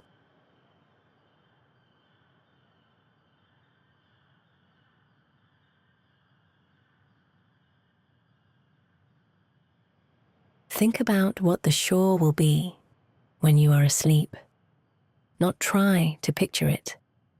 Just think about it in the way you think about things that are happening somewhere else while you are here. The shore will be there. The waves will be arriving in their steady sequence. The tide will be wherever it is in its cycle, advancing or retreating, doing its work without supervision. there will be no one on the shore. You will be asleep, and the people who were there during the day will have been gone for hours, and whoever else came in the evening will have gone home, and the shore will have returned to its default state, which is empty. The sand or the shingle or the rock, whichever kind of shore this is, will be there without anyone standing on it or walking across it or watching it. The water will arrive at the land, and there will be no one to receive it, and the sound will happen anyway, wave after wave, in the dark, unheard, or not quite unheard, because the sound does not require human ears to be received. There are other receivers. The cliff face receives the sound of the waves and absorbs some frequencies and reflects others. The beach itself receives the sound and responds to it physically. The shingle shifting, the sand compacting, the rock pools rippling in the wash of each wave's retreat. The air carries the sound inland, where it gradually dissipates into the broader soundscape of the night. The sea is heard by everything it touches, just not by any mind that notices the hearing. And that is fine. That is the ordinary state of things, that the world is full of sounds and surfaces, and the interactions between them, most of which happen without any consciousness present to register the fact. The sound of a wave on an empty beach at midnight is real. It occurs. It affects the air and the rock and the water and everything that those things are in contact with. It simply lacks a mind to experience it as sound, until a mind is present, until you are there, or until anyone is there. The wave is a physical event. When you are there, the physical event becomes an experience, and the experience is something that happens in you, not in the wave. You are what turns the event into the experience. And when you fall asleep tonight, the events will continue. The waves will keep arriving. The tide will keep moving. The shore will keep being the shore. All of it will happen, accurately and completely, without the transformation into experience. And that is not a loss. It is simply the ordinary state of things, restored. The wind, if there is wind tonight, carries the sound inland, not far. Sea sound loses its definition quickly as it moves away from the source. A few 100 meters from the shore, the sound of waves becomes something much softer, a low ambient presence at the edge of hearing, a quality of the air rather than a distinct sound. Further still, and it becomes inaudible, technically present, its vibrations still moving through the medium, but below the threshold of what ears can detect.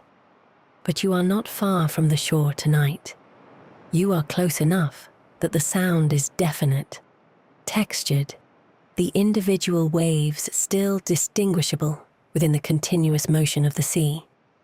Close enough that each arrival and retreat is its own small event, its own small sound, within the larger, unceasing sound of the whole. And the whole is very old. The ocean is a very old sound maker. It has been producing this particular category of sound, water against land, the breaking of wave energy on a solid surface, since the earth had oceans and land simultaneously, which is since approximately 4 billion years ago. In that time, it has made this sound into empty air, into air full of the gases of early atmospheres, into air breathed by creatures of every description, into the ears of every land-going animal that has ever lived near a coast.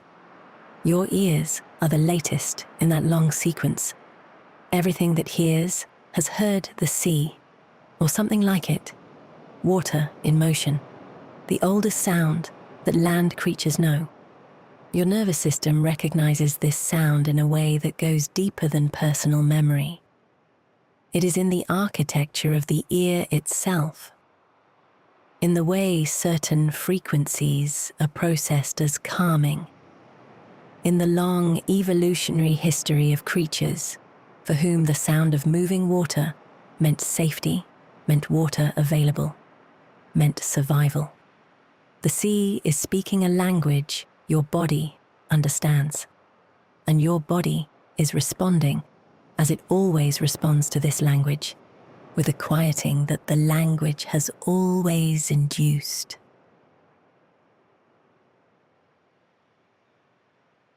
Rest. Be still. The water is near. You are safe. Your body has been settling through all of this. The thinking about the sea and the listening to the sea have been doing the same work in their different ways. The thinking has given the mind something larger than its usual concerns to occupy itself with, and in occupying itself with something larger, it has gradually released the smaller things. The listening has given the body the rhythm it needed. The long, even breath of the waves, in and out, slower than heartbeat, slower than anything the day demanded. The body is heavy now, not unpleasantly, just with its own weight, fully given over to whatever is beneath it, no longer making the small unconscious adjustments that bodies make all day to maintain alertness and readiness. The body has stopped adjusting. It is simply here in the position it has found, warm and still, and receiving the sound of the sea. Your hands are resting. Your shoulders have dropped to their natural low. Your face is soft. No expression held. Nothing maintained. The sea makes its sound below and beyond you. You are receiving it less consciously now than you were an hour ago. The receiving has moved from the foreground to something more automatic, more like the way the shore itself receives the sound, without analysis, without meaning-making, just the physical fact of the sound arriving and being absorbed. You are becoming part of the shore, not literally, but in the sense that you are receiving the sea's sound the way the shore receives it, passively, completely, without resistance. And the sea continues its sound, whether you hear it or not.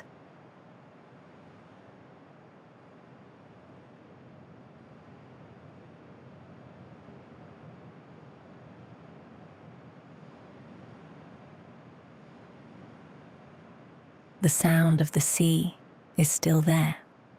You may be hearing it less clearly now than you were an hour ago. This is not because the sea has changed. The waves are arriving at exactly the same rate, with exactly the same energy, making exactly the same sound they have been making all evening. The sea has not quietened. You have. Your listening has become softer, less effortful, less directed. The part of you that was actively receiving the sound, turning it into experience, making it into something heard, has begun to ease back. The sound is still arriving, but the receiving of it is becoming more like the shore's receiving, passive, unresisting, not registering it as meaning. This is what happens as sleep approaches.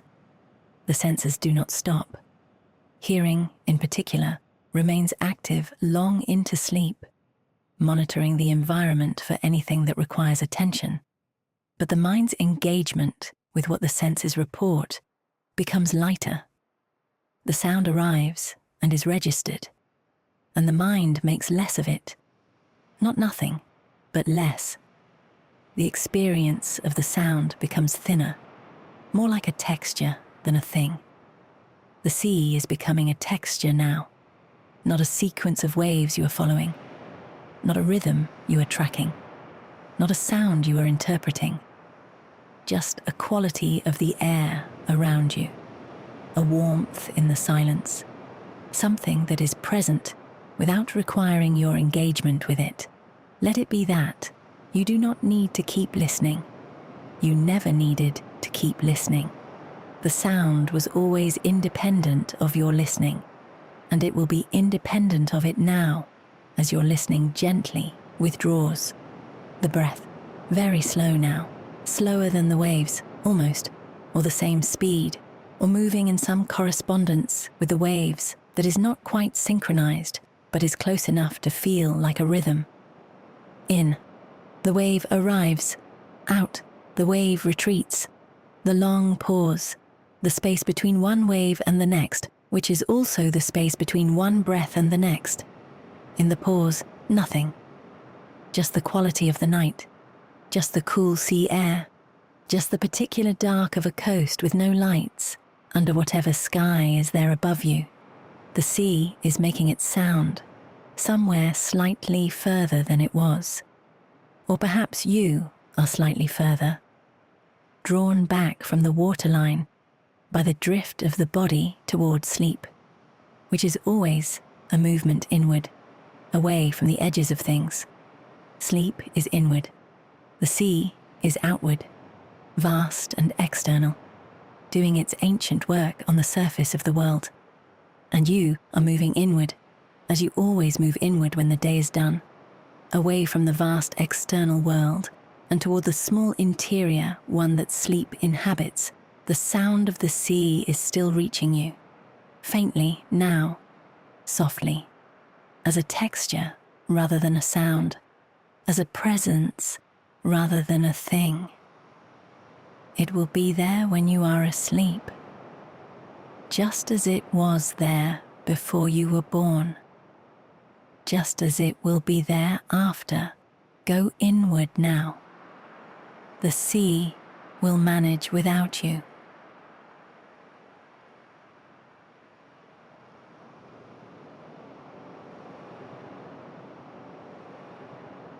The body is very still, stiller than it has been all day, stiller, perhaps, than it has been all week.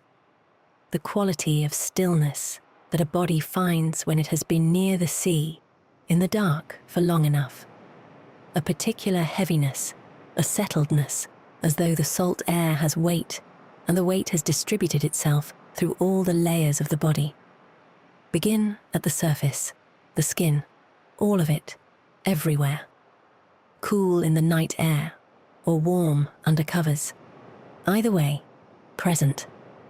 The boundary between you and the world. Right now that boundary is very quiet, not receiving much, not sending much out, just existing, as skin exists, as the outermost layer of a body that is preparing to be unconscious, the muscles beneath, all of them, everywhere, at their minimum tension, the tension that remains in muscles even when they are resting, the tone that keeps the body from collapsing entirely, is at its lowest point now. Everything is as loose as it can be, while still being held together.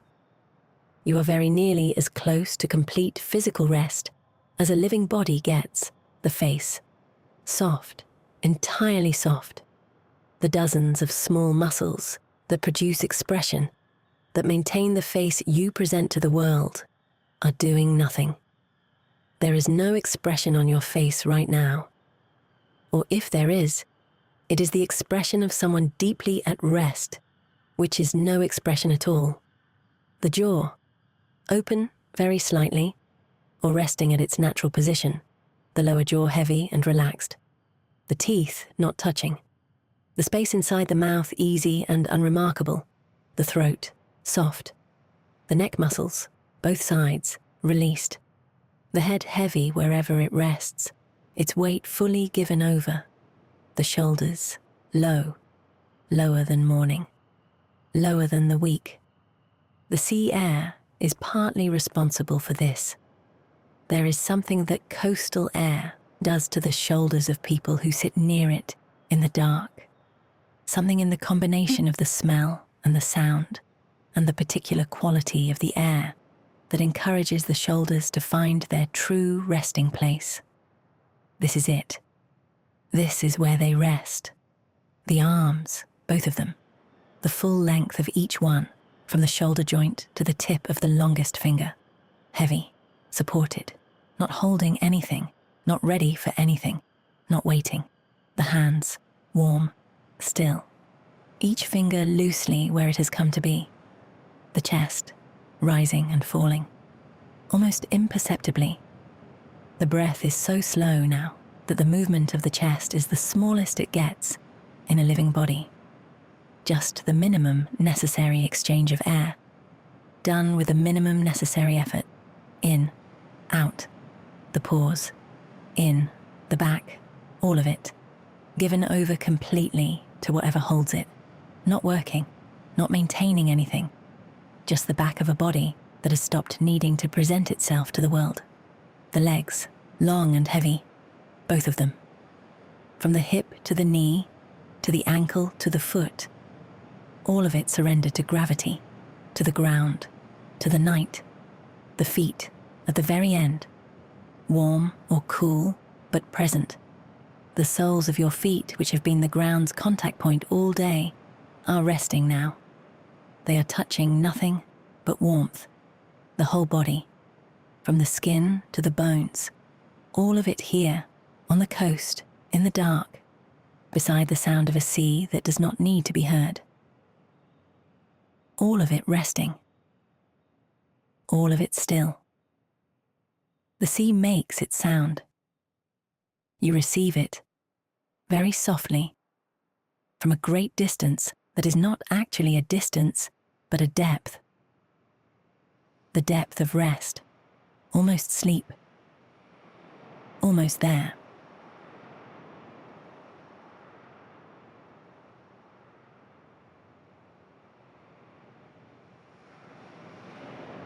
The sea is making its sound, right now, this moment, somewhere, on every coast, on every shoreline, on the edges of every ocean and sea and large body of water on the surface of this planet.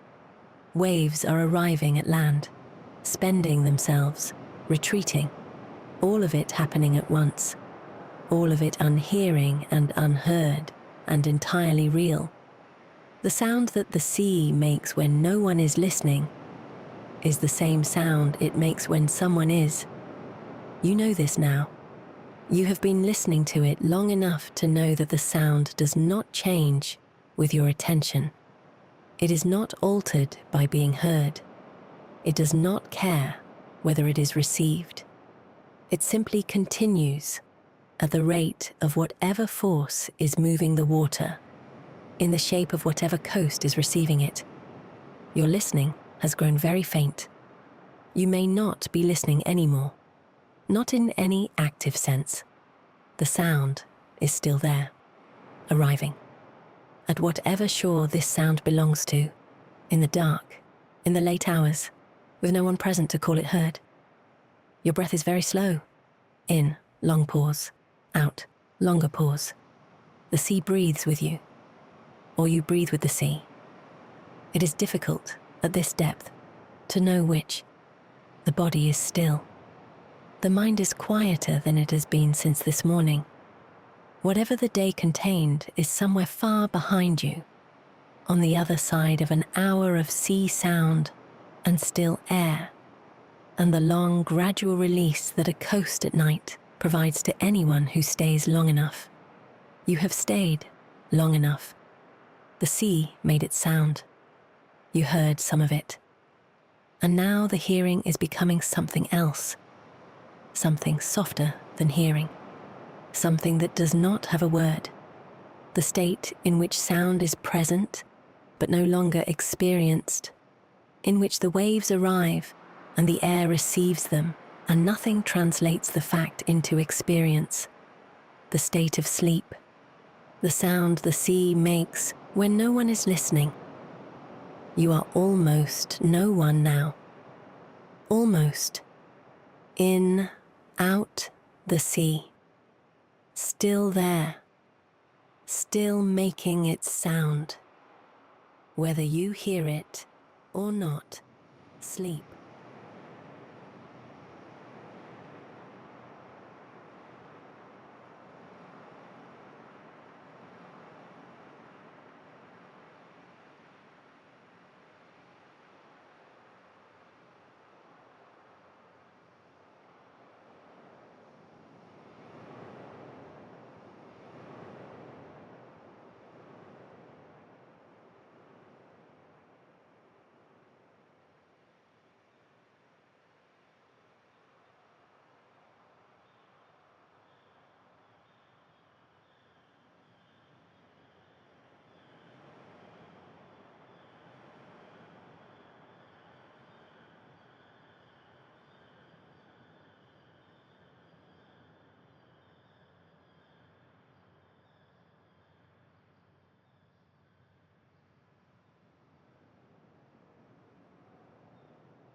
You are at the edge of a loch in Scotland. The light is nearly gone. What remains of the dusk is a thin band of pale colour along the ridge of the mountains to the west. Not quite gold, not quite grey, but the particular colour that the Highland sky turns in the last minutes before it becomes fully dark. It will be gone in a few minutes. You do not need to watch it go. It is simply there, at the edge of the sky, fading at its own pace. The loch is in front of you. It is very long. Lochs of this kind tend to be long rather than wide, occupying the valleys that the glaciers carved between the mountains during the last ice age, which was not so long ago in geological terms, which is to say, it was around 12,000 years ago, which is a very long time in human terms, but almost nothing in the timescale of the mountains that frame it. The water is completely still. This is the most important thing about a loch, and the thing that most distinguishes it from the sea stories of the last few weeks. There are no waves. There is no tide. The water does not advance and retreat. It simply is, present, flat, dark, holding the last of the dusk light, in a way that running water cannot hold light, in the way that only perfectly still water can. The surface of the Loch reflects the sky, or nearly does. The reflection is not perfect, because no water surface is ever perfectly still. Not even here, not even tonight. There is always some movement, too small to see, too small to hear, that gently blurs the reflection. The mountains reflected in the loch are slightly softer than the mountains themselves. The sky reflected is slightly darker. The thin band of colour on the horizon appears in the loch as its own echo, slightly displaced, slightly dimmed, but still recognisable, still beautiful in the way that very simple things are beautiful. The mountains rise on either side. They do not announce themselves. They simply exist, enormous, patient, dark against the fading sky. The nearest slopes are visible in some detail.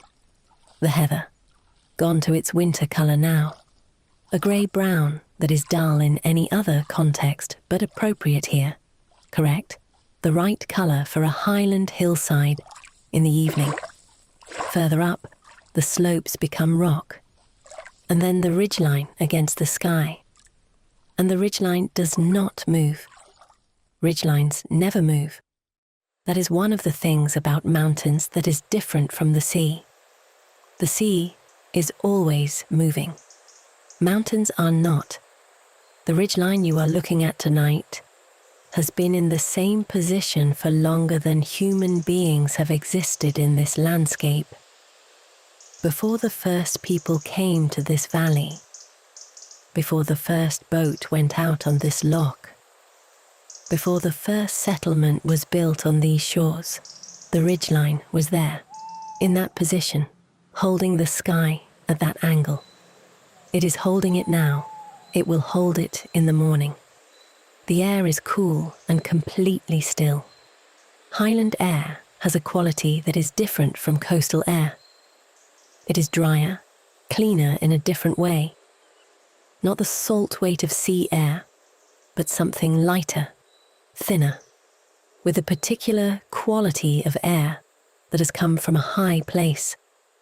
The mountains are not high by alpine standards, not dramatic, not precipitous, but they are high enough to have changed the air, and the air carries that change down into the valley, into the loch, into the place where you are sitting.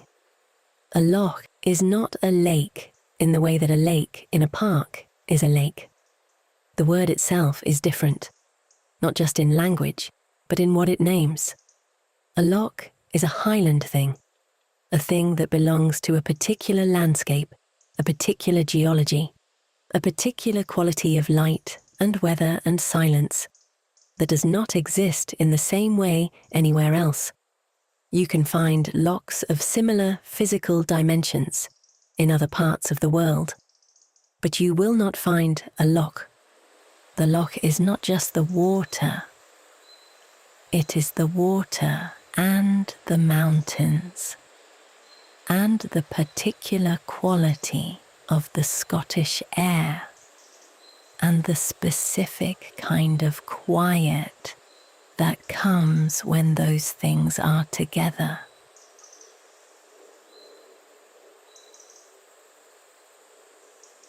You are inside that quiet now. It arrived gradually since you came to the edge of the water. Not all at once, because quiet of this depth never arrives all at once. It came in the same way the dusk came, incrementally, 1 degree of change at a time, until you looked up from whatever you were thinking about and noticed that the quality of the place had become this, which is very still, which is very quiet, which is the right quality for the hour that this is. The water is dark. Not opaque. Dark in the way that deep water is dark, which is the colour of depth, the colour of something that goes down a long way. The loch is deep in places, very deep, the kind of deep that cannot be seen into and cannot be easily imagined. The water that is on the surface of the loch right now is only the top of something much larger, something that extends downward into cold and darkness and the particular world of a deep loch's depths, a world of its own that has nothing to do with the surface you are looking at. The surface is what you can see, and the surface is still. You breathe it in. It is cool, and the coolness is clear, and there is no taste to it, no salt, no particular smell tonight, just the absence of smell, which is its own kind of quality. The air of a highland glen at dusk has nothing to announce. It is simply air, doing what air does, filling the lungs and carrying the small amount of oxygen that the lungs need and being breathed back out again. The loch makes no sound, or nearly no sound. There is, if you are very still and very attentive, the faintest occasional sound, the smallest possible movement of water at the edge where the loch meets the shore, where the surface tension is broken by whatever rocks or grass or pebbles are there. A sound so small that it is less a sound than a suggestion of one, less than the sound of your own breathing, quieter than your own heartbeat if you are very still. This is the quietest place you have been in a long time. Sit in it. The mountains are holding this valley in their particular stillness, and the loch is holding the sky in its reflection, and the air is doing nothing at all, and you are at the edge of all of this, breathing, and the dusk is going, and the night is coming, and nothing needs to move.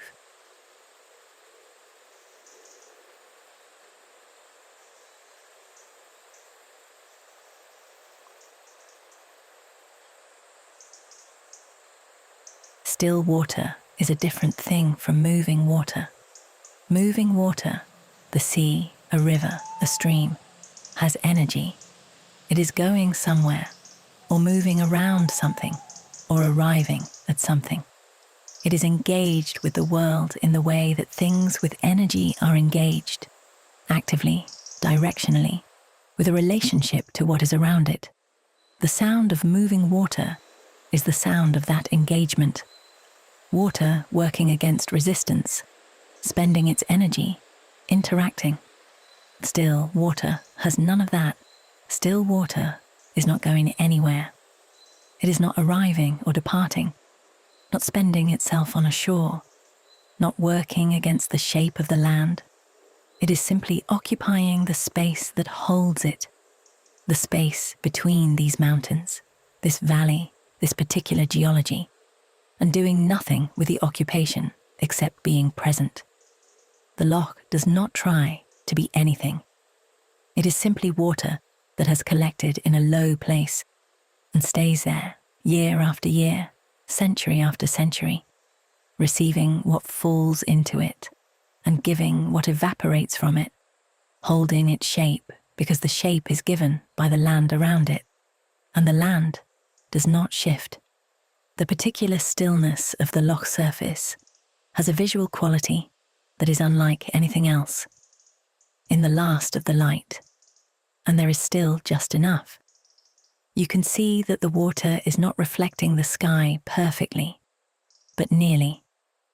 The mountains are there in the water, inverted, slightly darker than the mountains themselves, their shapes softened by the near invisibility of the minimal movement on the surface. The pale band of fading sky is there in the water too, a horizontal light that is its own echo. When the light is this low and the water is this still, it is genuinely difficult to say where the mountains end and their reflections begin. The valley becomes symmetrical, mountains above and their inversions below, the loch as the line of mirror between them. You are somewhere in that symmetry, at the edge, at the line where the solid world meets its own reflection. This is a very particular place to be. Not many people come to a place like this at this hour. Most people are indoors by now, in their homes, in their routines, in the ordinary closing down of an evening. The loch at this hour belongs to itself, or to the small number of people who, for whatever reason, are here. And even those people tend to be quiet. A loch at dusk makes people quiet. There is something about the scale of it, the flatness of the water, the height of the mountains, that makes noise seem inappropriate. You are being quiet. You have been quiet since you arrived. And the quiet has been growing. There is a completeness to this that moving water does not have. The sea is always in the middle of something. The middle of a wave, the middle of a tidal cycle, the middle of the long process of eroding the land. The loch is not in the middle of anything. The loch is simply here, in its finished form, the shape it has been since the glacier melted and left this valley, and the water came in and filled it. You are looking at a finished thing. This is unusual. Most of what you look at during a day is unfinished. Projects, conversations, relationships, ideas, all of them in various stages of incompletion, all of them requiring something more before they are what they should be. The loch requires nothing more. It is already exactly what it is. It has been exactly what it is for 12,000 years, and it will be exactly what it is for 12,000 more. Looking at a finished thing is restful. There is nothing to add to it. There is nothing to improve or change or adjust. There is only what is there, which is complete, which does not need your input or your effort or your attention in any productive sense. It is not waiting for you to do anything with it. It is simply there, and you can simply look at it, or close your eyes and simply know it is there. And either way, the loch will be exactly as it is. The reflection on the water has changed since you arrived.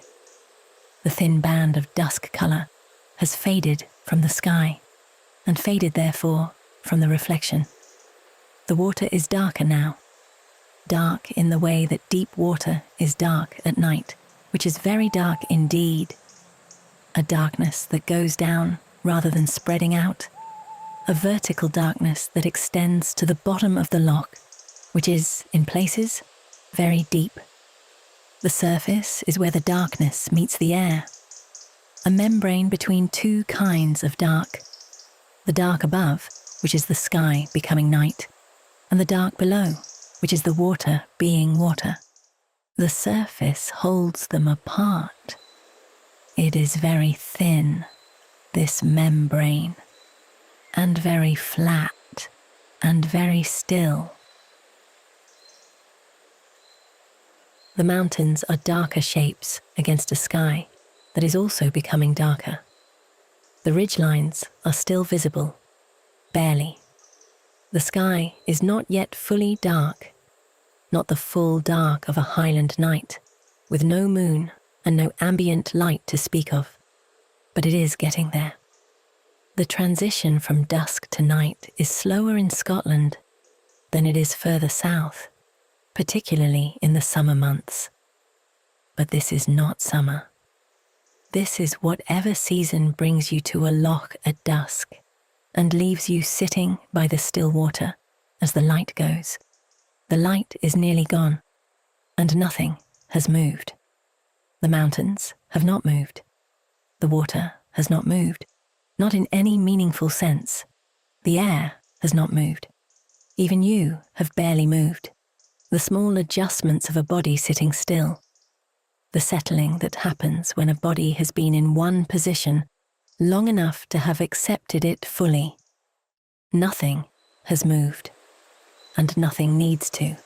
That sentence, the one that names this evening, is not a grand philosophical claim. It is just a description of what is true right now, in this valley, at this hour. Nothing is moving. Nothing is required to move. The Loch does not need to produce waves. The mountains do not need to rearrange themselves. The air does not need to become wind. Everything is exactly as it is, and that is right now, exactly right.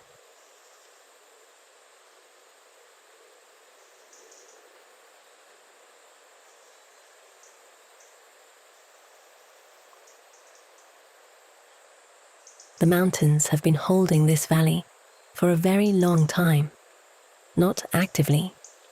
Mountains do not hold anything in the way that arms hold or walls hold, but passively, in the way that shape holds space, by existing in the positions they exist in, by having the height and mass they have, by enclosing the air and the water in the valley between them.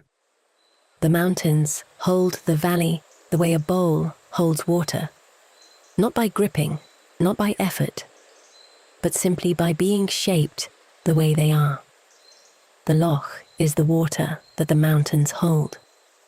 And tonight, you are also something the mountains hold.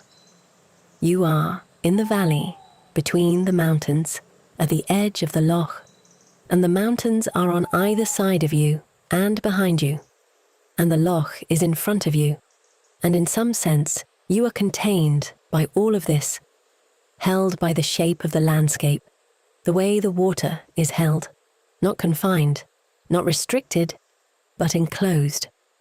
Enclosed by something very large that has no interest in enclosing you, but does so simply by being there. There are older things than sleep in these mountains. The rock itself is old, metamorphic rock, changed by heat and pressure over hundreds of millions of years, compressed and recrystallized into the hard dark stone that forms the ridgeline above you. The landscape that the rock forms is younger, but still old, shaped by glaciers, by freeze and thaw, by the slow, patient action of weather on stone over thousands of years. The loch in the valley floor is younger still, 12,000 years, give or take, since the last glacier retreated and the meltwater collected here. 12,000 years is long enough for the loch to feel ancient, long enough for the edges to have been softened, for plants to have established themselves along the shore, for the ecosystem of the water to have settled into its own complex equilibrium. But in the scale of the mountains, 12,000 years is recent. The mountains were here before the loch. They were here before the glaciers that carved the valley the Loch occupies. They will be here, in their essential form, changed only by the slow processes that change mountains. Long after any of the things that concern you tonight have resolved themselves one way or another. This is not meant to diminish what concerns you. It is simply the scale of the landscape available to anyone who sits in it long enough to feel it. The night air has the smell of the hills, not strong. Highland night air is not assertive, but present. The faint smell of heather and peat, and the particular mineral smell of old rock, the smell of a landscape that has been itself for a very long time and has not had occasion to become anything else. It is the smell of the absence of change, which sounds like nothing but is, in practice, its own distinct quality. You breathe it in. It fills the lungs the same way any air fills the lungs, with the small necessity of it, the ordinary transaction of the breath. But it carries something beyond oxygen. It carries the quality of the place, which is the quality of stillness, of very old stability, of things that do not move because they do not need to. There are animals out there in the dark, going about their lives. You cannot see them and you cannot hear them. The Highland fauna at this hour is either nocturnal and silent or settled and sleeping. But they are there, in the heather on the hillside, in the bracken at the water's edge, in the water itself.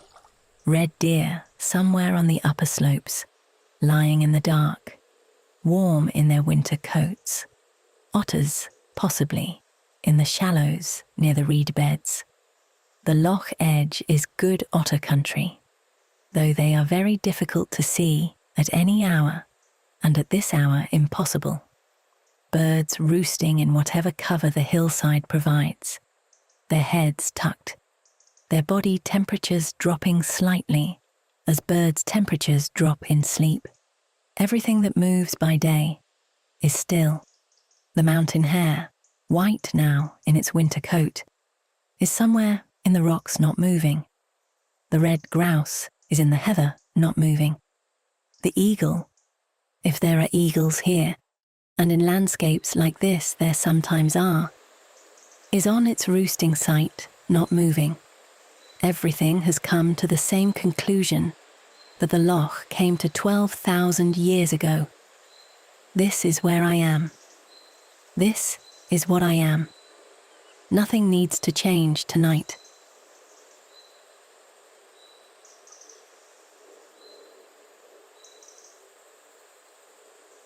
That conclusion is available to you too. You are here. You are what you are. Nothing needs to change tonight. The Loch is not asking you to be different. The mountains are not asking you to be different. The dark is not asking you to be different. They accept your presence as they accept everything, without comment, without expectation, without any particular interest in what you do next. You can simply be here, and being here, exactly as you are, is exactly enough. Your body is taking on something of this quality. This is what happens when a body is in a still place for long enough. The stillness of the place and the stillness that the body tends toward at the end of a day find each other. The Loch is still, and you are becoming stiller. The mountains are motionless, and you are becoming more motionless. The air in the valley has stopped moving, and your own movements, the small adjustments and shifts and minor restlessnesses that a body makes all day, have been decreasing since you arrived. You have been here long enough for the landscape to have worked on you. The way the landscape works on everything that enters it. Not by doing anything, not by making any particular effort, but simply by having the qualities it has and making those qualities available to whatever is present. The qualities it has are stillness, age, depth, quiet. These are available to you. You have been absorbing them for the last hour. Your shoulders are lower than they were. Your breathing is slower than it was. Your eyes, if they are open, are seeing the dark water and the darker mountains and the very faint remaining light and making nothing of them. Not analysing, not interpreting, just receiving the dark the way the Loch receives it, the way the mountains receive it, without resistance and without comment. The night in a highland valley has a particular depth to it, not the shallow dark of a city night, which is never truly dark because of the ambient light that cities produce, not the dark of a room with curtains drawn, which is enclosed and domestic. The dark of a highland valley at night is the dark of the absence of artificial light for a long distance in every direction. A dark that extends outward for miles, that covers the hillsides and the moorland and the single track roads and the distant villages, that is interrupted only by the occasional light of a farmhouse or the headlights of a car on a far road, both of them too distant to affect the quality of the dark here. This dark is complete enough to see stars in, and there are stars, more than the sky usually shows, in a place with this little competing light. The stars above the Loch are reflected in the Loch. Both sets of stars are still. The sky is still. The water is still. The mountains are still. And you are becoming still with all of it. The night has arrived. Not suddenly. It never arrives suddenly in a place like this. It has been arriving since the dusk began to fade, a slow accumulation of darkness that filled the valley from the bottom up, it seemed, the water darkening before the sky, the lower slopes of the mountains darkening before the ridgeline. Now it is here. The sky above the Loch is dark. The mountains are darker shapes within the dark. The water is a darkness lying flat where the valley floor is lowest. And nothing moves. Nothing needs to.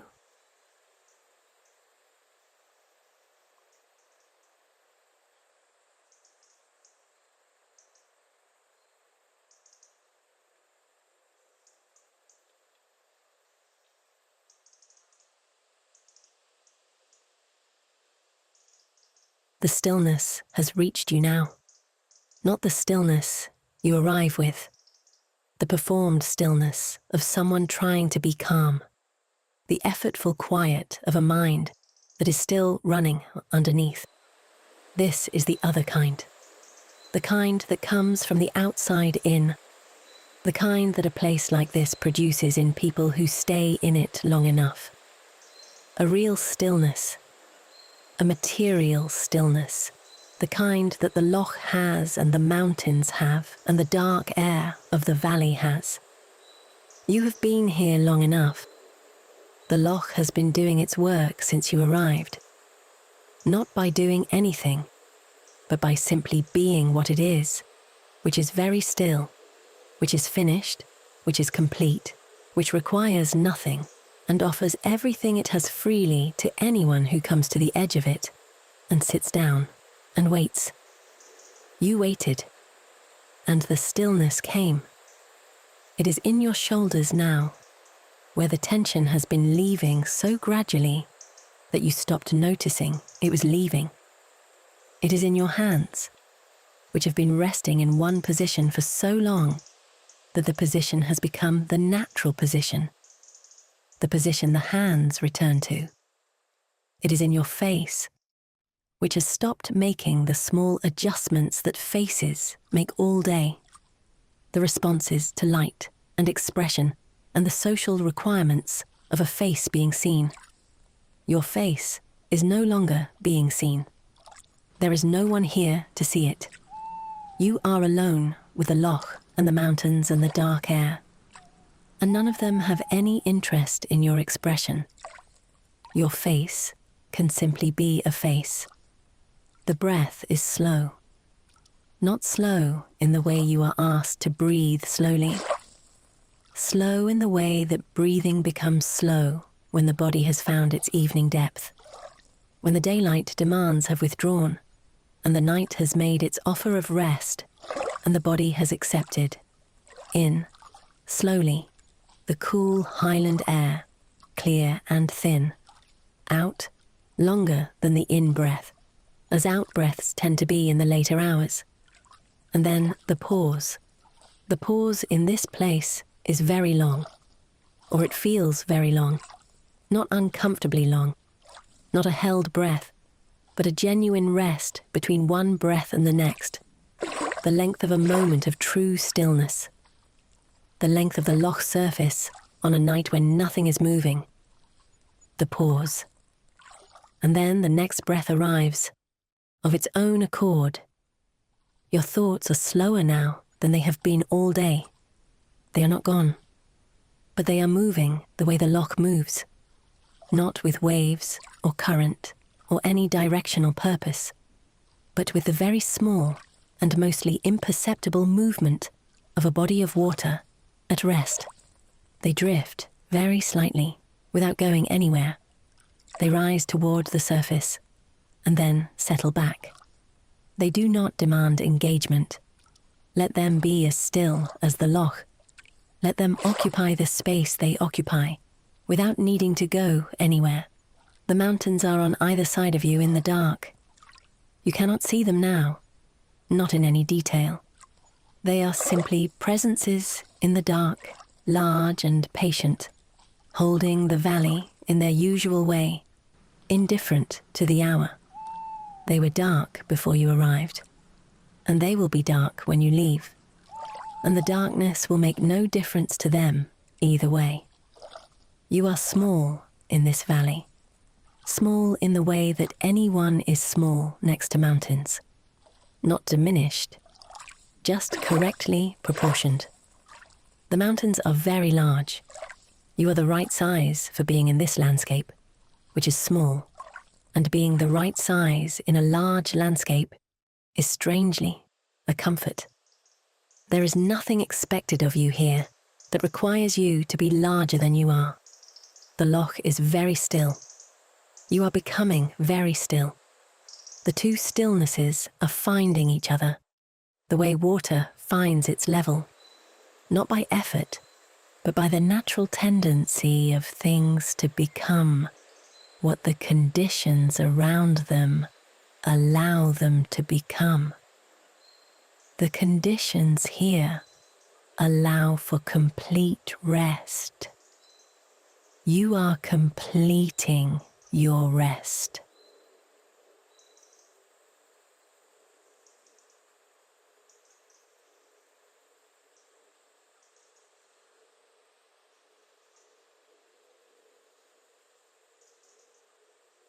The body is very still at the edge of the Loch, stiller than it has been in a long time.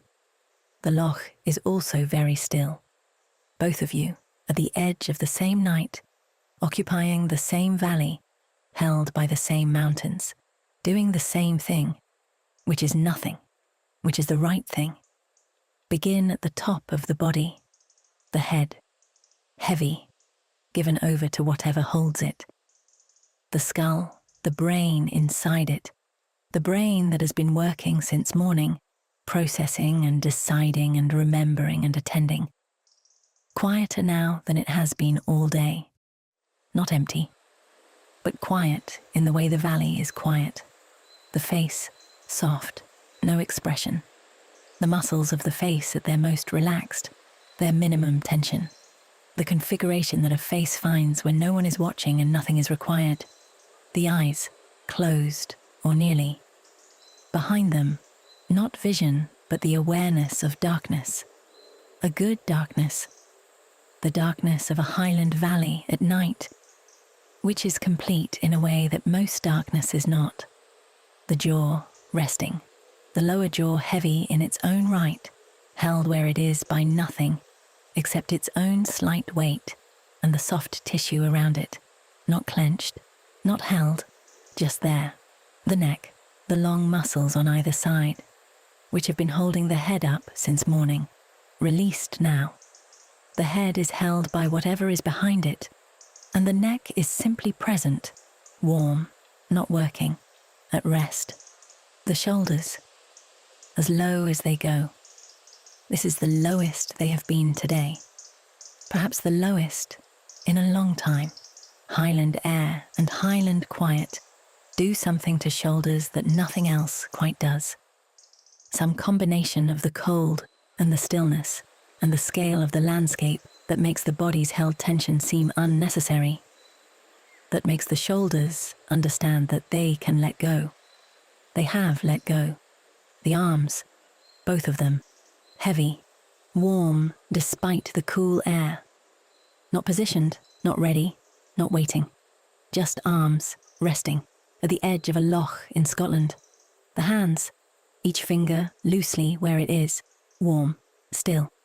Your hands are the things that do the most work in any day, and they are doing nothing now.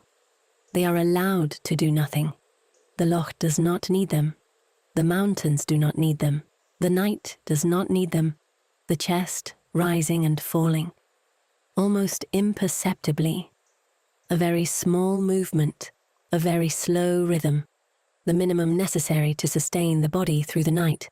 In, a long pause, out, a longer pause, the back, all of it, resting, not holding anything up, the spine in its natural curve, every muscle of the back at its minimum tension, the legs, long and heavy, both of them, given over entirely to the ground, not ready to stand, not braced for anything, just the legs of a body that is resting at the edge of a loch at the end of a long day, the feet, warm or cool, present, at the very end of everything,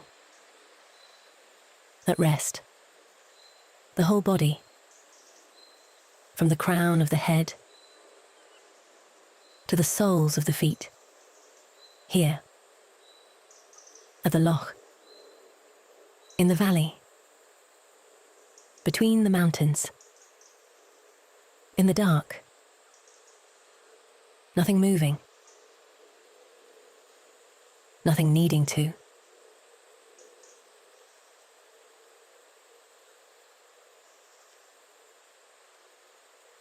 The loch is still. It has been still since before you arrived. It will be still when you leave. Nothing moves on the surface of the water. The mountains are where they are, dark and patient, holding the valley, holding the night, holding you in the way that landscapes hold the people who come to sit in them.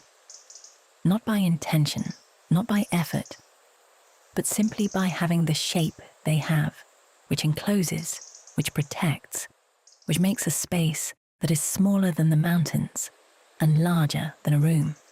You are in that space. You are very still in that space. Your breath is very slow. In, the pause is very long. Out, the loch receives everything. That is what still water does. It receives. It takes the reflection of the sky without complaint. It takes the rain when it falls without resistance. It takes the quiet of a night like this and holds it on its surface, undisturbed. You can be received by this water. Not literally. You are on dry ground, at the edge. But the quality of the loch, the quality of receiving without resistance, of holding without effort, of being completely still without trying, that quality is available to you. You have been absorbing it all evening. It is in you now. Nothing moves. Nothing needs to. Your thoughts are very far away. Not gone. Just at the distance that thoughts go when the mind has released them. Still somewhere, still available, but not present, not pressing, not asking. They can be where they are. The loch is still. You are still. The mountains are still. The night is still. Everything that needs to be held is being held. Everything that needs to rest is resting. Sleep now. The Loch will be here in the morning. The mountains will be here in the morning. The valley will be here holding the water, holding the night exactly as it is now. And you will have slept through all of it, through the full dark, through the long highland night, through the small hours when nothing moves and nothing needs to. Just here, just still, just breathing. Nothing moves. Sleep.